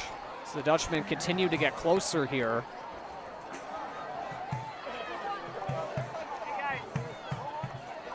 And they got, looks like Nieves with Berschwiner. A little bit of motion by Dwyer on the left side of the field. Berschwiner rolls to stuff. He's going to run it up the middle. Slides down. Hit there. That was from Levy. I should remember these, and I don't. But they will take a timeout. Yep. Now, you're up 31-0. Yes. I do not understand going this aggressive right now, especially after last game, or the last home game against Columbia. Now Jeremiah Beggs is coming out right now, so it looks like they're just going to kick the field goal. So they take the timeout. They get down to at least the range where they believe that they can get the points right here. 4 seconds to go. Beggs has been perfect on his extra points so far. Now they line up for a field goal try. Ball on the 8-yard line. I believe an 18-yard kick. Kick is up from Beggs. And No, short. Just short. Bit of a floater there. And that will end the first half with the missed field goal. So 31-0 Guilderland Dutchmen at the end of the first half. It's just been a very important game. We are now sad to announce that there is a balloon flying off into the heavens. We hope that red balloon can find a safe home up there. Once again, an amazing crowd that we've seen so far tonight. The Dutchmen go off the field into halftime up 31-0. crowd has been full of energy all night long, and the Dutchmen have been feeding off that energy very well tonight. Up by 31 points so far, 3 touchdowns on the ground for Tommy Dwyer, a receiving touchdown by Harry Matherin. They've limited their mistakes very well. They've contained Albany's rushing attack, and it's been an amazing game to witness so far for the Dutchmen. They've done a great job. Again, ended the first half 31-0 Dutchmen against the Albany Falcons. Enjoy halftime, everyone. We'll be right back here on GHS Media.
shut people.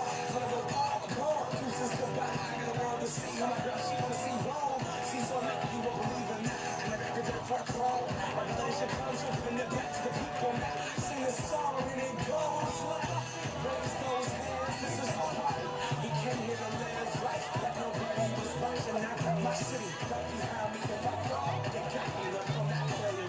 Humility, and then we keep marching. I say, this is a moment. Tonight is the night. Feel like it's over, so we put our hands up. Like the ceiling can't hold us. Like the ceiling can't hold us. This is the moment. Tonight is the night. Feel like it's over, so we put our hands up. Like the ceiling can't hold us. Like the ceiling can't hold us.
Will the sponsors of tonight's 50-50 raffle please come up to the PA booth? We have some questions about the raffle tickets and cash prize. Thank you. If you are the sponsor for tonight's 50-50 raffle, please come up to the booth.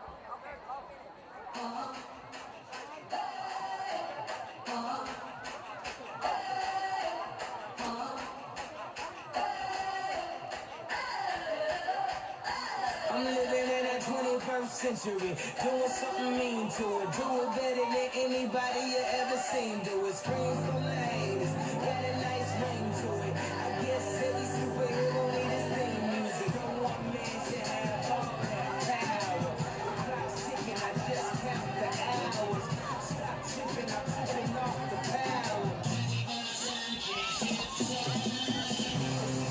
The school's closed, the prison's open. We ain't got nothing to lose. Everybody we roll. Everybody we roll. Listen,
Dutchman fans, we have our winning raffle ticket number for tonight's 50-50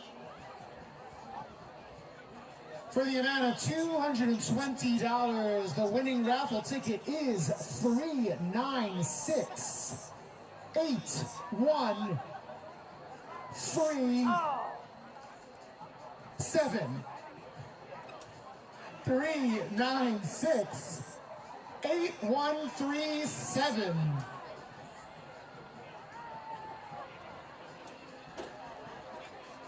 Again, if you are the winner of tonight's 50-50 raffle ticket, 3968137, please come claim your $220 prize with your winning raffle ticket up at the PA booth. Otherwise known as press box.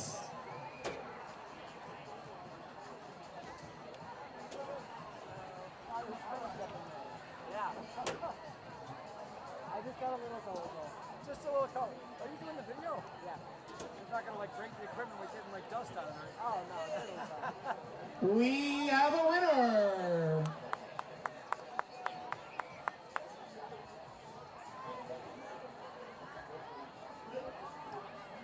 He's not answering my text, so I thought I'd come and look for him.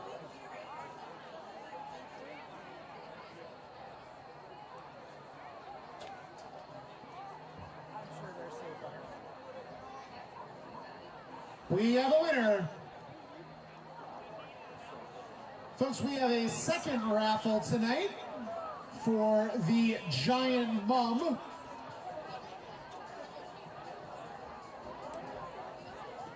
The winning raffle ticket for the Giant Mum is 897-0372. 897-0372.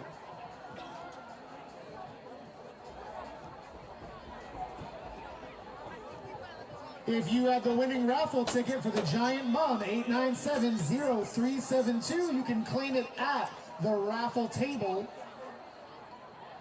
Once again, that is 897-0372.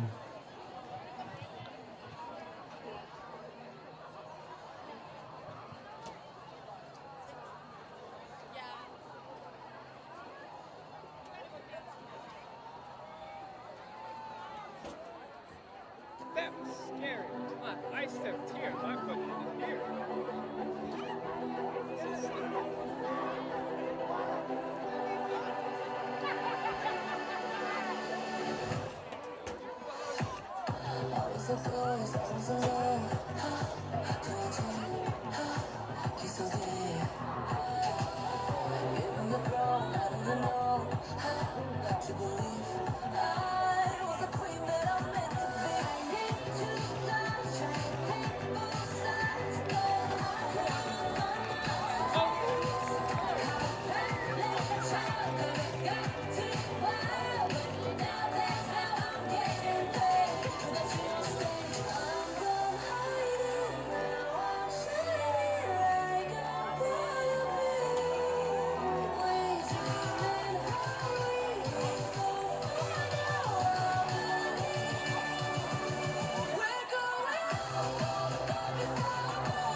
We're back here on GHS Media. First half over. Now we're entering to the second half, 31-0. Guilderland Dutchman. Hi, camera. This is Anthony Bourne, and this is Sean Cunningham, GHS alumni. Now, Sean, we've got some stats for today's game. Yes, What we are do. those stats? So in the first half of play, Guilderland dominated most of the first half offensively. They ended up scoring 31 points, 3 touchdowns on the ground by Tommy Dwyer and a passing touchdown by Harry Matherin. And in the first half, we talked a little bit about Albany's rushing attack. They were limited to just 59 yards on the ground on 14 carries back in the first half of play and finished with 2 fumbles, one of them lost. And they are also fairly undisciplined. They had 10 penalties costing them 71 yards. Meanwhile, on the Dutchman side, Travis Berschweiner was basically near perfect in the passing game. Mentioned last time he had a little bit of trouble turning the ball over a few times. Tonight he's been basically spotless. He has 11 to 12 passes for 146 yards and a touchdown to Matherin. The rushing game has been excellent, 134 yards on the ground with the 3 touchdowns by Dwyer. While they have lost a fumble in the end zone, they recovered from that very well and are in position to get their 3rd win of the season. Game about to begin for the second half. Jacob Gordon on to kick it.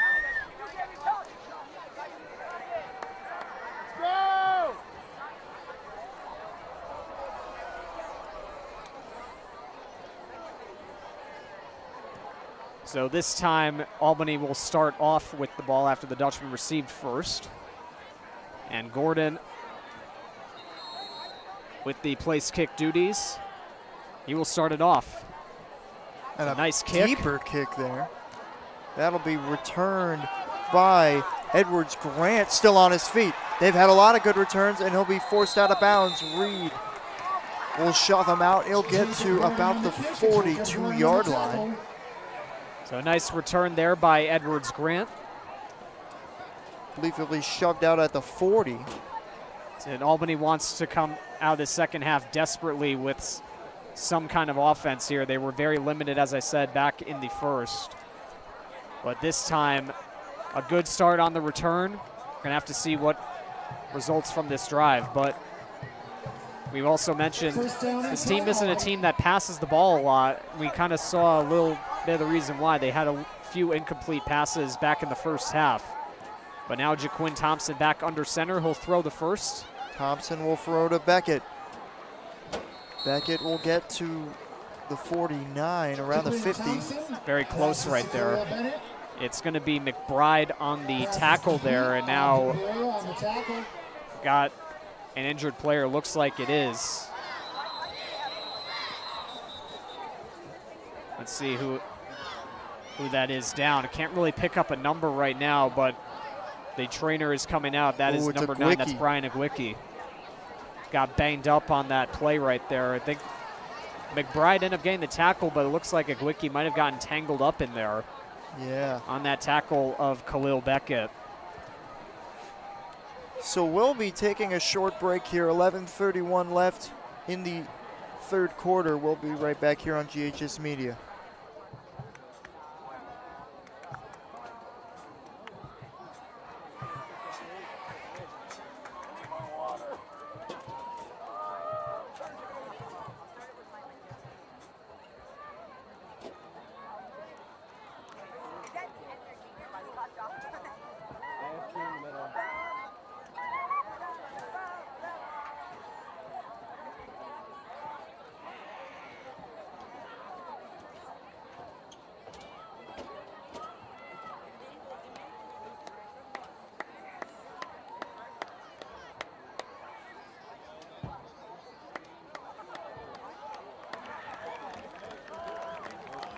We're back on GHS Media. Brian Agwicki looks to be fine after an injury timeout on the field. And is at least walking off, so that's a very good sign for the Dutchman. But on that previous play, it was a 5-yard gain that went for Khalil Beckett. And you saw a little bit on the replay there. I think it looked like Jacob Gordon might have ran into him while McBride was making the tackle on Beckett. And it appears to have hurt his lower legs. We're going to keep an eye on that, but Agwicki for now is going to hang out on the sideline. But he did at least walk off to the applause of the crowd. Thompson will throw deep. And that is incomplete. And the flag comes out. Very late flag. Flag on the play. Beckett was the intended receiver. And it looks like it was Nieves who went back there to deflect that pass. But now we have seen a lot of instances where Albany was called for offensive pass interference, but that will not be the case this time. As that time it will be against the Dutchman. Against the Dutchman. A rare penalty for the Dutchman this game, but it's a big one. First down for the Falcons. Yeah, they were limited to just 2 penalties back in the first half of play. So not exactly a good start for them there on that play right there. Motioning is Beckett, and it's a Ooh. bad snap. Thompson will roll to his right after the bad snap. Now goes to his left. He will throw. Throws it in the middle of coverage, and it's incomplete. And do something to keep that play alive right there. It looks like he could have potentially had room to run, but on this play like that where you're all the way backed up, you need to try and at least get a throw off, and that's what he did right there. So they're going to start off back where they start on first down instead of losing much more yards than they would have if he had potentially been sacked. We're now getting into some out-of-town scores. All of these were at the half. First up, Shen is leading 27-14 against the Colony Wolfpack. Feels weird having to say a different name. We do not play them at home this year. That'll be a road game later in the season. That'll be a handoff to Beckett. Beckett will be close to the first down marker. I think he'll get there. Either that or he'll be just short. And if he isn't there, he's at least very close. And it looks like He'll be short. he's going to be just short. Yep. Another game at half. Saratoga is leading Shaker 21-6. Yeah, that's a big spoiler for a potentially undefeated season so far for Shaker as well. They are 3-0 heading into this game. And after this play, we'll talk about the last out-of-town score. Thompson will take it himself, and he will just be he's still on his feet, but he'll be taken down. A combined group effort there for the and now Dutchman they're saying he dropped it, to force potentially. it back.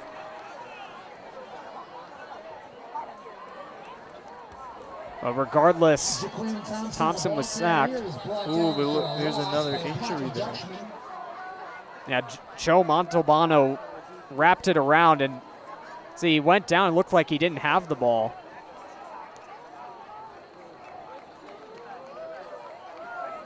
I think it was Thompson. He looked a little bit shaken up, but I don't know if it's a Guilderland player and we just can't see it, or if there's anything There are else. 'Cause players there's kneeling Guilderland down players right still now, kneeling. so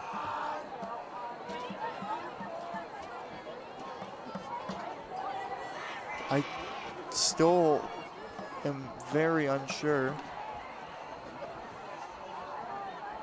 and things are being discussed right now, but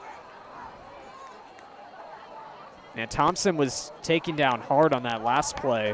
Good job, Dean. Good job, Dean. One more. And I think it was Thompson there, but it's fourth down, and they look to go for it. About fourth down.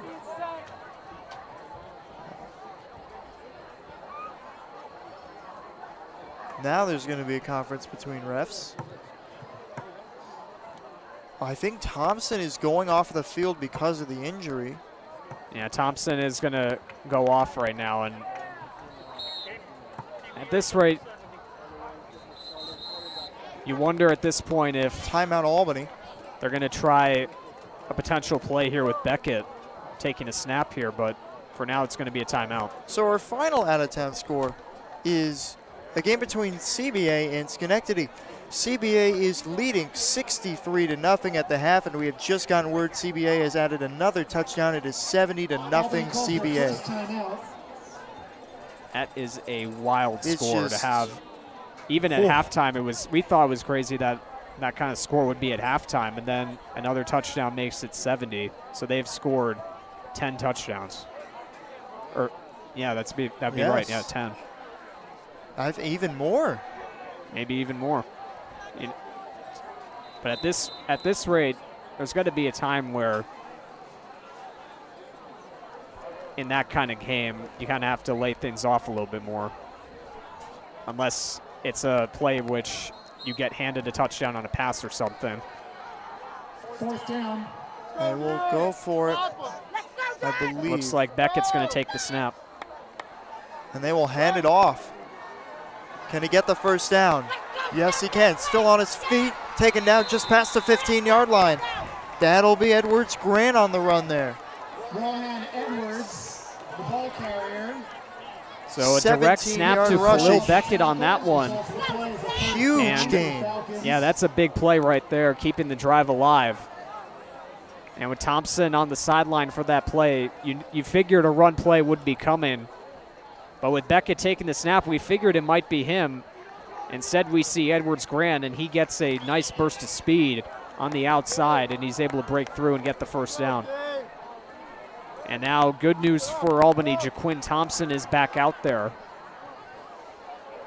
as Albany continues to move down closer to the end zone.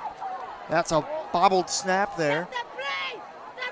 And he's just trying to find a way out. He gets taken down. And there looked to be a collision on the near side, another injury. That one, no, he gets back up quick enough. That was Ruben Reed. Yeah, Ruben Reed a little bit shaken up after that play. There's a tackle by Livio Demura for the sack that time, and that will be another loss of yards. Yep.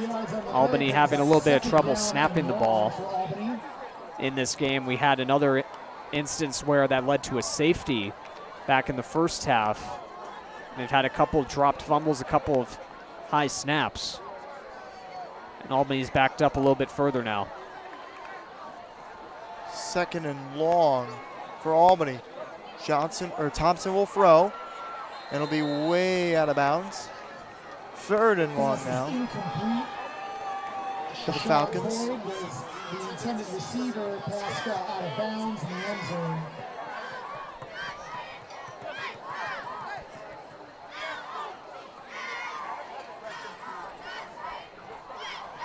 Third down and long for Albany. And the passing game just hasn't been working very well so far tonight for Albany. 7:47 to go. So I'd like to take this time to thank our director, Aaron Kelly. Doing a great job tonight, as well as the rest of the media crew who are working tonight's game. 7:47 left in the 3rd quarter. Guilderland up 31-0. Albany takes a snap, throws it deep, incomplete. Just could not find a receiver there, and it'll be 4th and long now for the Falcons. So I figured there might have been a bit of a miscommunication right there, as Beckett looked to be the intended receiver, but he didn't get deep enough on that pass, resulting in that being incomplete. And now Ruben Reed looks to be a little bit even more shaken up right now. And he's having a hard time just even walking on. This could be really bad. He's having a hard time even walking. Now he just crumpled over into the end zone and is down. He just slammed his helmet down and collapsed. He is in serious pain. And this is not a good sign. Reed, one of the Dutchman's better defenders this season, and he is in some serious pain in the end zone. But he had come up hobbling earlier on this drive, and then all of a sudden you just see him. We saw him from our vantage point go down into the end zone. He was trying to put some weight on his leg, and he just crumpled over. And he immediately sensed that something was wrong. And the trainer's out to look at him right now, but that does not look like a good sign. And you can tell he just wants to play the game. I mean, he slammed his helmet down right before he was hitting his fist onto the turf. And it was just scary to see. And with 7:45 left in the 3rd quarter, we'll be taking a break here on GHS Media. 31-0 against the Albany Falcons. We'll be right back.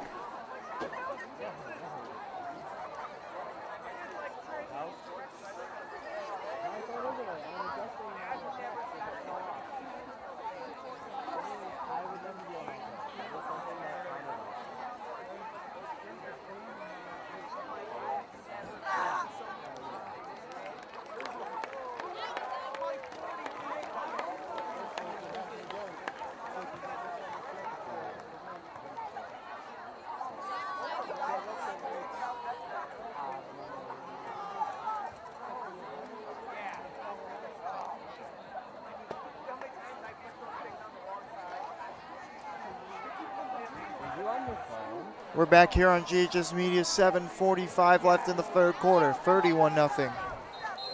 Dutchman against the Albany Falcons, 4th and long now for the Falcons. Thompson talking to his receivers. Takes a snap. Thompson will throw. He'll throw deep.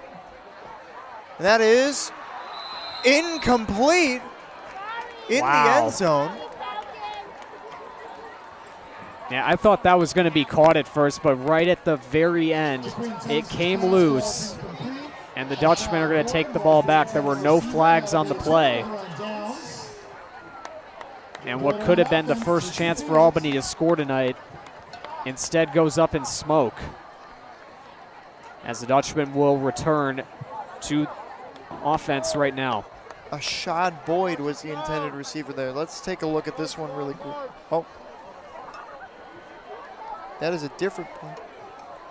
So take a look at some of the older replays from the first half of play.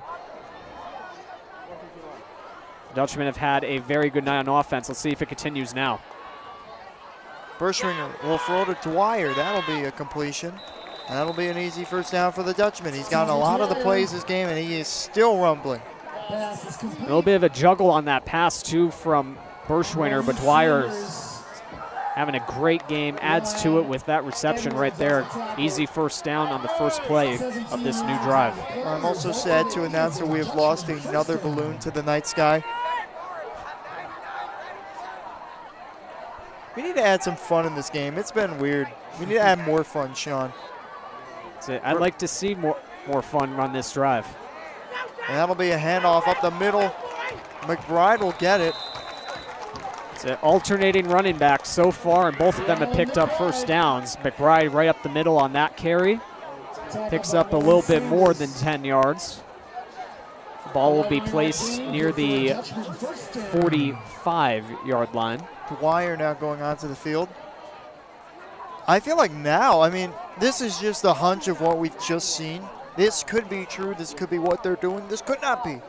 But now I feel like they're saying to rotate on and off their running backs. We saw Dwyer the first play, then McBride, and now Dwyer's now back onto the field. He's going to motion. They'll fake the handoff. McBride is now on the field now. Tried the spin move, gets a lot of yards there. Yeah, 2 great carries so far for McBride on this drive. He's able to pick up at least closer to the 40 that time. It's a 6-yard gain for McBride. I think one of the big things this Guilderland team has is that they're working so well as a team. They're using a ton of players. Absolutely. They're using a ton of resources. I would say it's different than what Albany has been trying to do. Run up the middle on the sweep by Dwyer.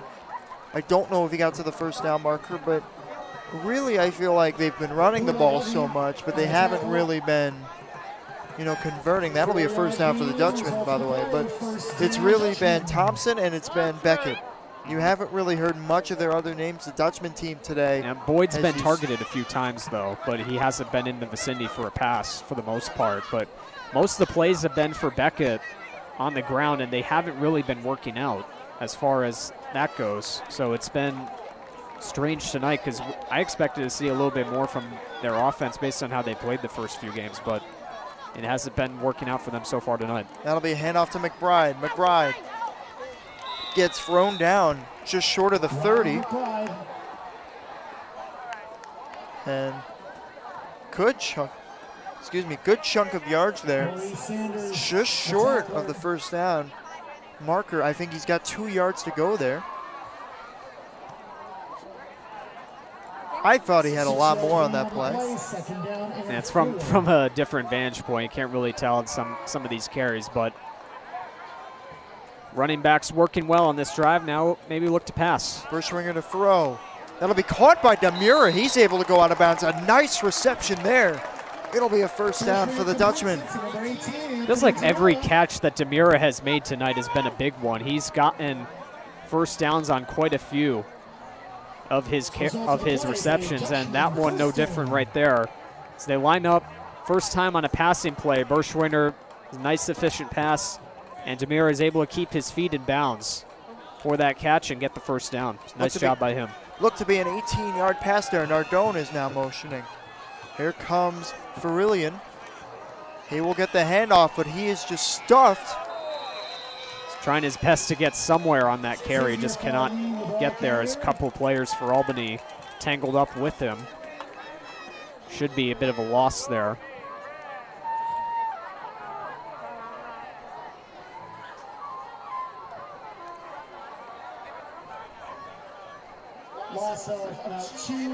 I'd say at this point, maybe we should get number 3 back in the game. This is near where he scored his touchdown against Columbia last time. Might be a bit too early for that. Berschwinger will we'll throw. see. Gets pressure, rolls to his right, is able to escape it. He'll throw, and it's just out of the hands. A low pass there. Pass intended for Demura. It'll be incomplete. It's a dangerous throw to make, throwing across the field like that. So you roll into that position, and Demura, the intended receiver, was pretty out of his reach on the pass right there, but there's not really a whole lot he could have done right there. Berschwinger had some pressure coming down, just not able to get a clean read on the pass.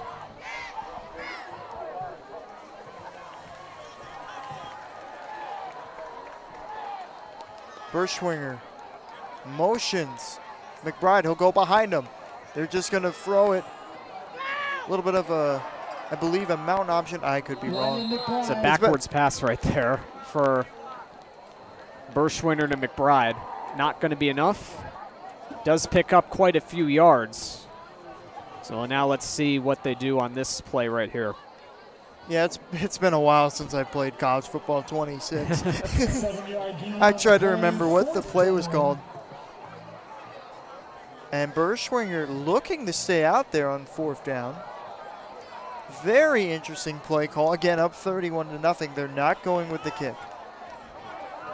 Maybe they're just going to let it pass. Berschwinger, old lineman's protecting him. He'll throw. That'll be caught by McBride. McBride's going to get the first down. Is he in the end zone? Berschwinger, Ryland McBride. Just short Very again. close. The result of the play is a first down for the Dutchman.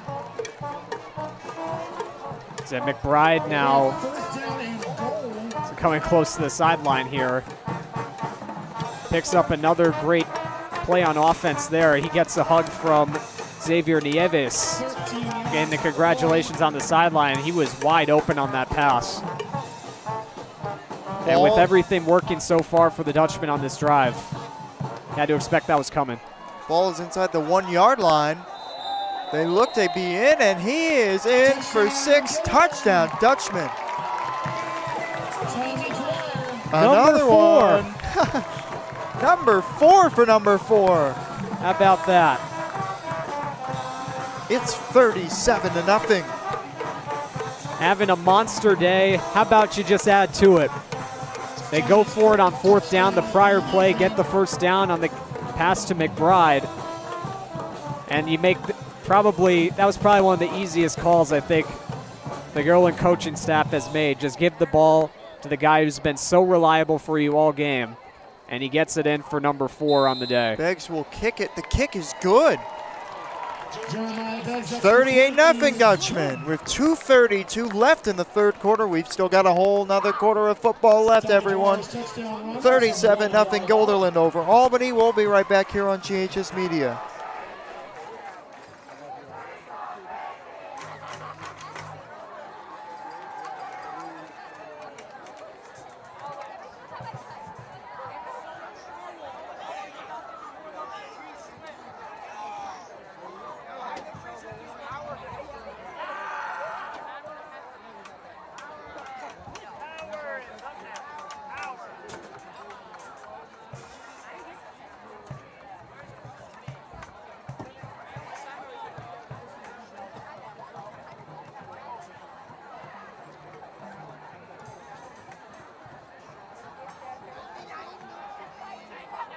We're back here on GHS Media. 38-0 Guilderland Dutchman. A wild and chaotic game here in Guilderland today. Second home game of the year for the Dutchman. We also got to say we did see News Channel 13 here today. They did a lot of stuff early on about the Dutchman. Even Roger Weiland was here. Yep. We also covered quite a bit on a segment for the evening news show. Our very own Mr. Maycock was interviewed live on the News Channel 13 broadcast, and apparently I heard he was saying some good things about us during that interview. And then he, of course, when I asked him about it, he backtracked and said, well, I have to lie sometimes about it. So that was very cool to see. On the return there was Maurice Sanders. He's a senior.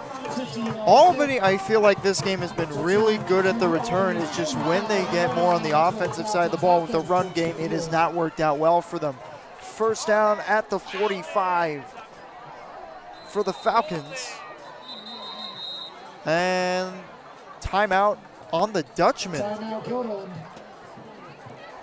So before a play is run on offense, Dutchmen decide to take their first timeout of the half.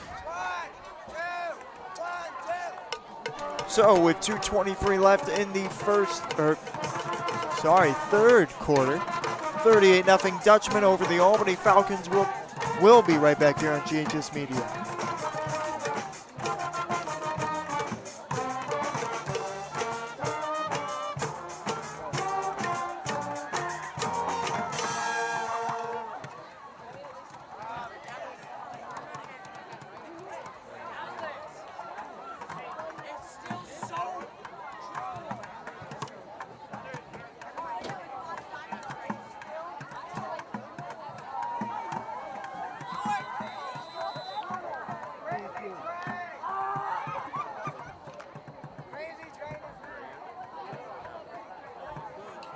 First down and 10. We're back, first down and 10 at the 45-yard line for the Falcons. Takes a snap. Thompson will throw. That one's completed for Albany. That is caught by Haywood Williams-Watson. And at best, I believe he's going to pick up, 3 on that catch. And it's going to be 4 yards. So I was pretty close on that. But a passing play that is complete to Williams-Watson. Stopped up pretty early on that one. But a good start. Positive yardage for Albany on that on the first play of the drive. Less than 2 minutes to go in the third quarter. They will run it. That is going to be Edwards Grant on the run. And they will not get to the first down marker. So pretty close right there for Edwards Grant, though. He's had a couple of good runs in this game, including one on fourth down earlier. Also had a decent punt return that he brought back for quite a few yards. And in this game so far, in a game that we expected to have a bigger rushing attack for the Falcons, Edwards Grant has been a guy who has stepped up pretty nicely on some of these carries. They will throw. Thompson rolls to his right a bit, will throw, and that one's completed for Albany. Still on his feet, stiff arm. And he'll get tackled. One of their first big completions, a shot. Boyd finally gets a reception. That'll be a first down for the Falcons. Yeah, I'm sure that one was pretty exciting there for Boyd.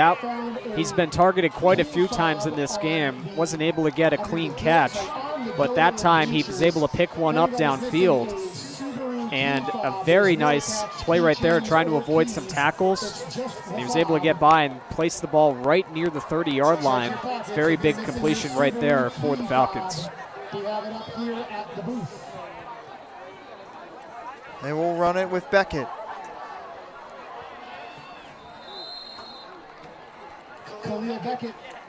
They'll get a nice chunk of yards there. Albany now finally seems like it's starting to rumble here. Big play after big play. Finally, after 3 quarters, down 38-0, finally seems that they're on some sort of a groove here.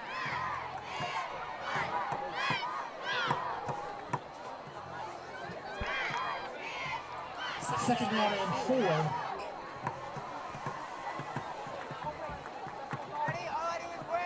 Second and 4 for Albany. 15 seconds left on the clock, 6 on the play clock. Looks to be only Thompson in the backfield. They will get it off. Quick throw. That'll be completed. I believe that was Beckett again. It is. And he will get enough for a first down. And that will end the third quarter, 38-0. Albany, or I'm sorry, Guilderland. So Albany on the drive, though. They are still looking to potentially get on the board late in this one, but they do have a good drive moving. They're able to get some usage there for Ashad Boyd on that reception, and then a couple of carries by Beckett, and they're starting to drive down closer to the end zone.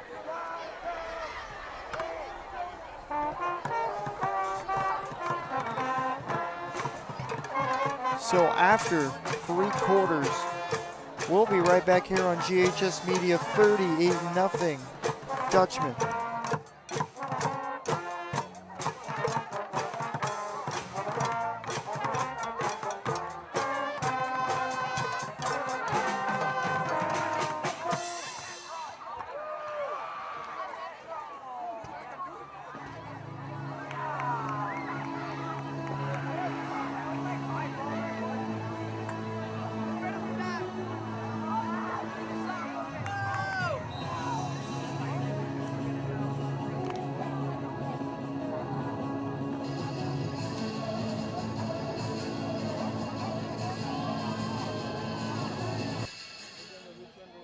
We're back here on GHS Media. First down for the Falcons.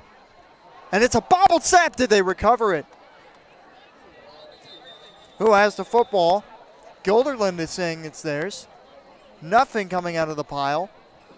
I think Edwards Grant still has it. And that looks to be the case. The Falcons did recover, but it's another fumble for them. And for a drive that had a lot of momentum starting things off at the end of the third, that is not the way they want to start off the fourth quarter play. Absolutely not. But Edwards Grant did a nice job getting back to it right away. He's still in the backfield now. It's second down. Second and long for the Falcons. They will throw. That throws deep. And it's batted away by Nieves. No flags. Incomplete pass. Nice job there by Nieves on the coverage.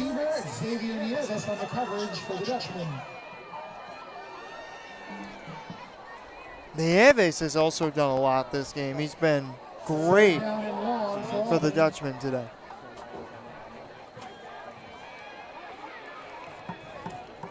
It's a Nathan Connor now coming into the game.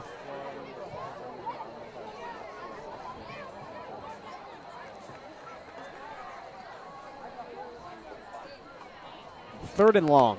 Beckett will motion. They will throw. Pressure. Fumble. They're still trying to get the ball. Looks to be Albany ball again. And now there's an injury on the field, it looks like, unless... They're just trying to hold on to it, mostly, looks like. Ooh. But it was Duran Martinez who ended up falling on top of it there. So second fumble, I guess I should say, on this drive. And that backs up the Falcons even further now. So it'll be fourth and very long for the Falcons. And what started out as potentially a sure drive to get them into the end zone. Falcons, they have limited time on the play clock here. And yeah, the flag goes out, so they're going to get called for delay of game.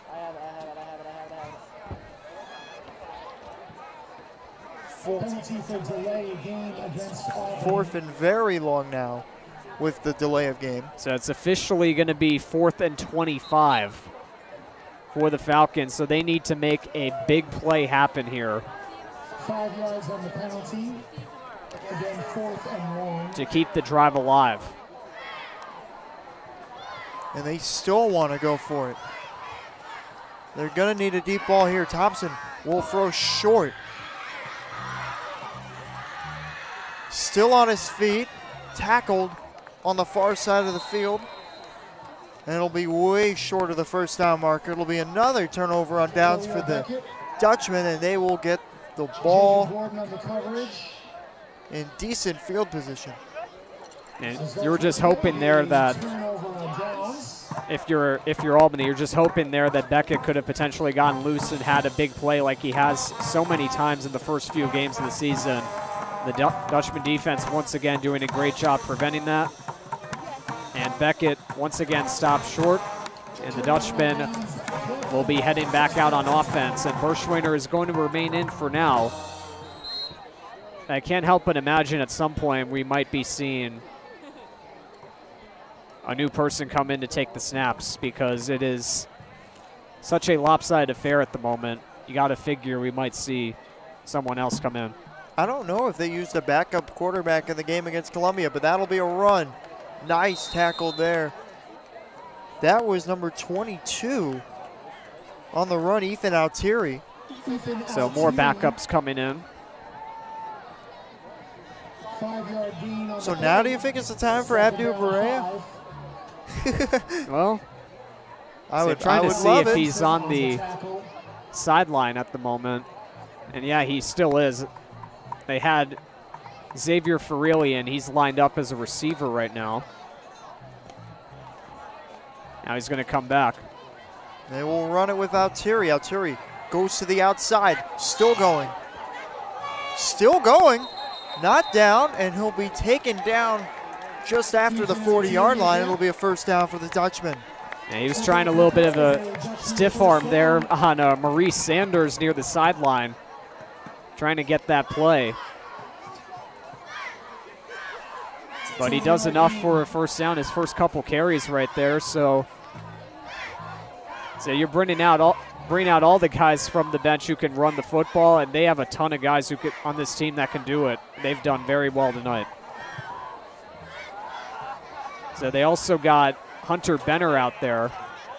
He could be an option that they throw to as well.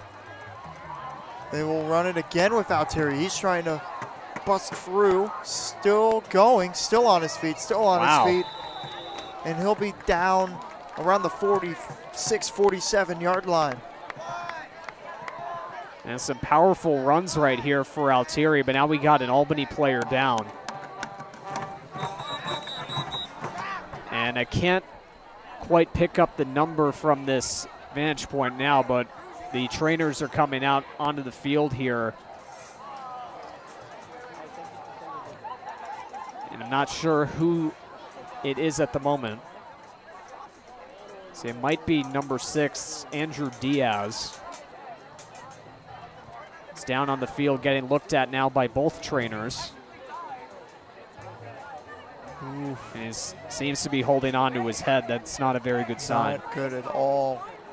So we'll be taking a break here. 8:06 left in the fourth quarter, 38-0. Hey, Dutchman fans, We'll be right back here on GHS Media. If anybody has found a set of Mazda car keys that are accompanied by a Casey Musgraves keychain, those can be returned to the concession booth. Again, we are in search of a missing set of car keys. It's for a Mazda with a Casey Musgraves keychain. If you've located this set of keys, you can return them to the concession booth. Thank you. But we won the championship. His son went to Bethlehem when we won that championship. Yes, I did. Yeah, but that's the one. And we was like, oh man, what we leaving? And then that's the year we won the championship. He wasn't supposed to leave. We was like, no, we leave.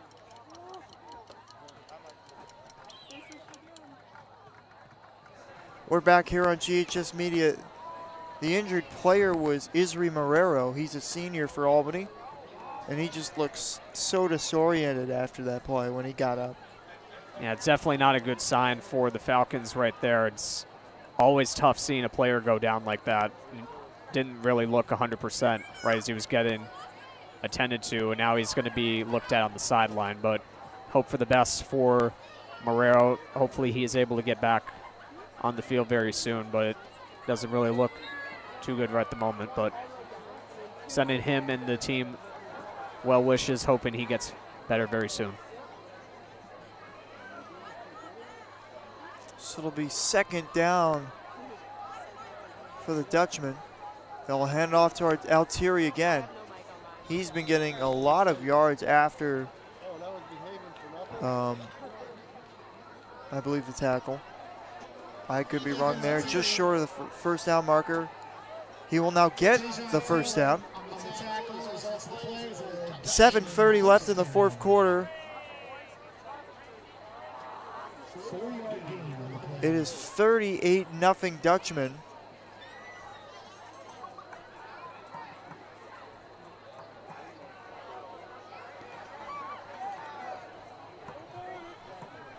And it looks to me that they're just going to run the clock out for the rest of this one. They will hand it off again to Altieri. Altieri's still going.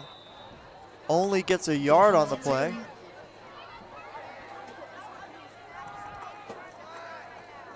Yeah, this drive has been Altieri carries for the most part. Just don't want much else to happen here with the score still lopsided, 38-0 being the score. But Altieri's had a couple of nice carries on this drive. That one, he was quickly stopped up. Not much he could have done right there. Second down for the Dutchman.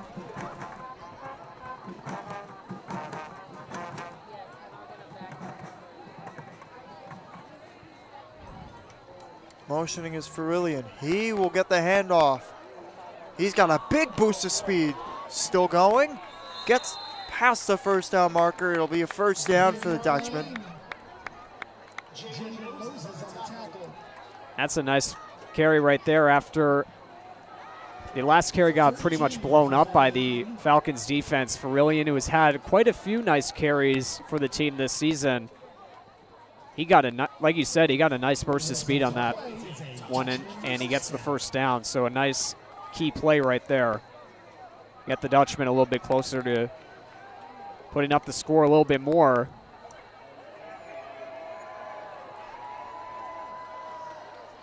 Vincent Cassini now on the field.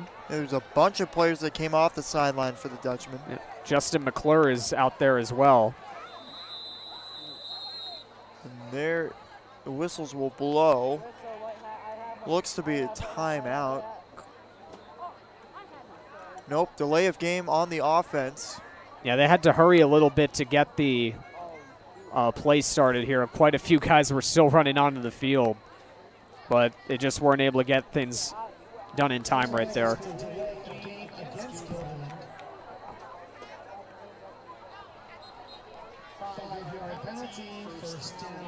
So, I mean, penalties have been very limited by the Dutch today. They've only had, I would say, 2 or 3 penalties all game. Yeah. So we haven't really seen a whole lot of them today. Now Travis Berschwiner is on the sideline. So his day looks to be done, 5:17 to go. Matherin's in the game, and he is going to get sacked.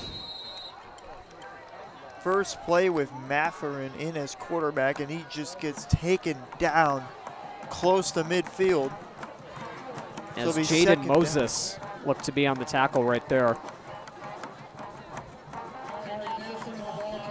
Very excited after the play, too. Yeah.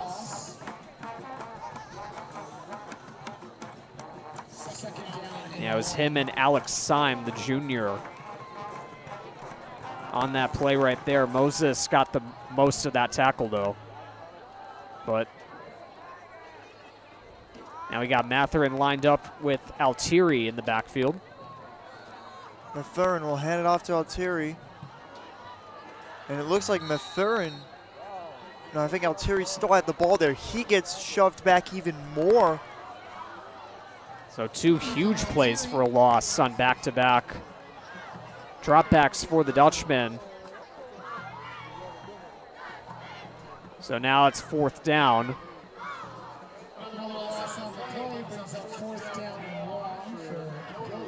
So I don't even know how many yards they need at this point, but it seems pretty irrelevant at this rate. So the time and the play clock continuing to wind down here.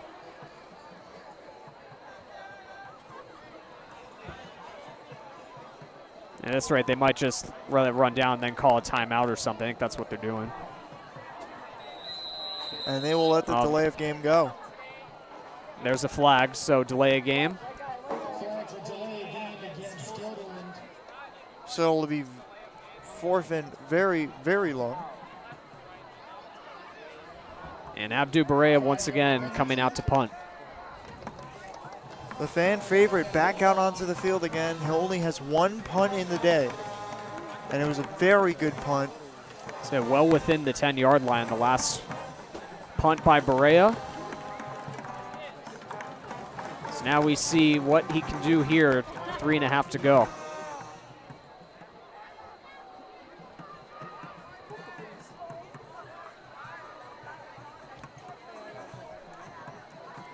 Running the clock a little bit more here is the Dutch. Barea will kick it. Barea gets a nice lift on the ball. And it'll roll just past the 25-yard line. And another pretty good punt for Barea. So McBride right there to spot the ball at the 25-yard line. And now it's the Falcons' potential last chance to get some points on the board here. 3:06 to go here in the 4th quarter of play. I mean, with the way Albany was playing around end of the 3rd, beginning of the 4th quarter, looked like they were finally starting to get some momentum, and then it just halted again. Yeah, the end of that drive definitely wasn't the prettiest there for the Falcons, but now they have one last chance right here to start things up over here. And a quick flag coming right back out. And it'll be on Albany. So already a 5-yard penalty to start their drive.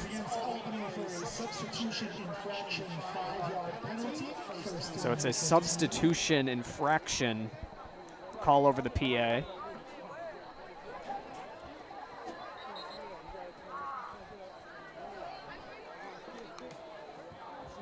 They will hand it off to Sanders. Doesn't get a lot there.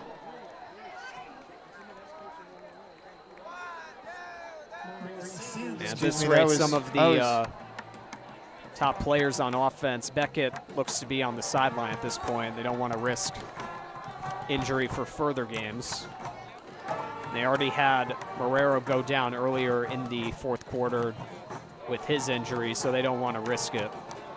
So they're going to give the carries off to other players now, I would assume. Thompson will throw. That one's completed. And that was completed to Haywood Williams Watson. Still short of the first down marker. So it'll be 3rd and short for the Falcons.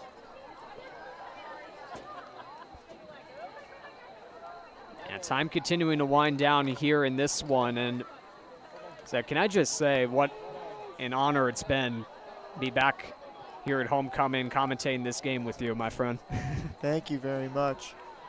Yeah, it has been amazing tonight. Very much so. 1:50 left in the 4th quarter. Thompson will throw deep.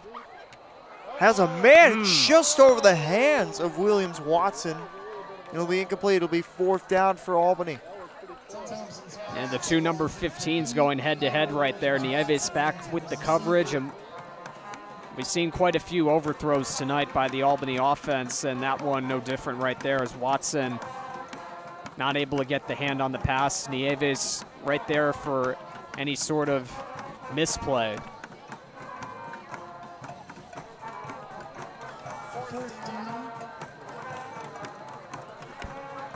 so it'll be fourth.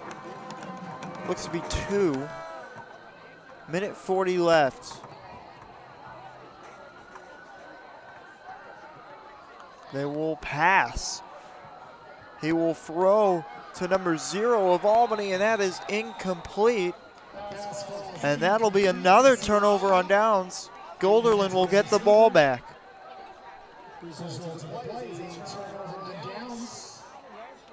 At this rate for Guilderland,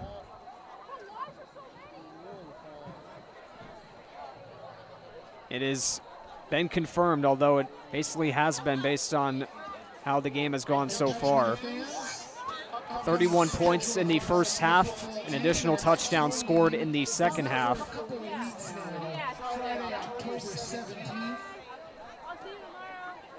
And it's been an amazing effort tonight here on homecoming against a team that was coming into their turf undefeated on the season and had been basically running over their opponents. So you expected a little bit more of a potentially close affair with these two teams, especially based on last year when Albany had the upper hand, only by 16 points. I don't think we personally expected to see a performance like this, but tonight it certainly has been a fantastic game to witness for the Guilderland Dutchmen tonight. And they will begin to kneel the ball here.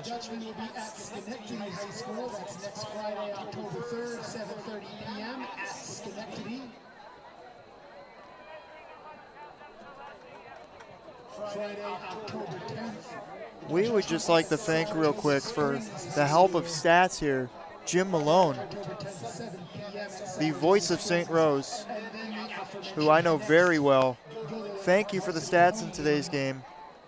You've been a real help to us last game, this game, and hopefully for the rest of the home games this year. So he has been the one that we have been getting some of our stats from at halftime, and for further information on certain carries for touchdowns, and it's been a very big help to us throughout this season. Can't thank him enough. And one last time now for Travis Berschweiner and the Dutchmen. A big win on homecoming night. And listen to the crowd. Guilderland with a defiant homecoming victory here today, 38-0 Dutchmen when the clock hits 0. Unbelievable performance on offense and on defense. I mean, Tommy Dwyer just went off today. He sure did. 4 touchdowns on the ground, really recovered from that early fumble. Got a fumble himself. Okay, so that'll do it for us. Again, next game is against Schenectady next week on Friday, and in a couple of weeks we'll be playing CBA at home on GHS Media. Thank you for watching today's broadcast. Alongside me, Sean Cunningham, and me, Anthony Bourne, we're done here tonight for GHS Media. Remember, it's always great to be a Dutchman. Have a good night, everyone. Take care and have a great weekend. We'll leave you with some replays before we go.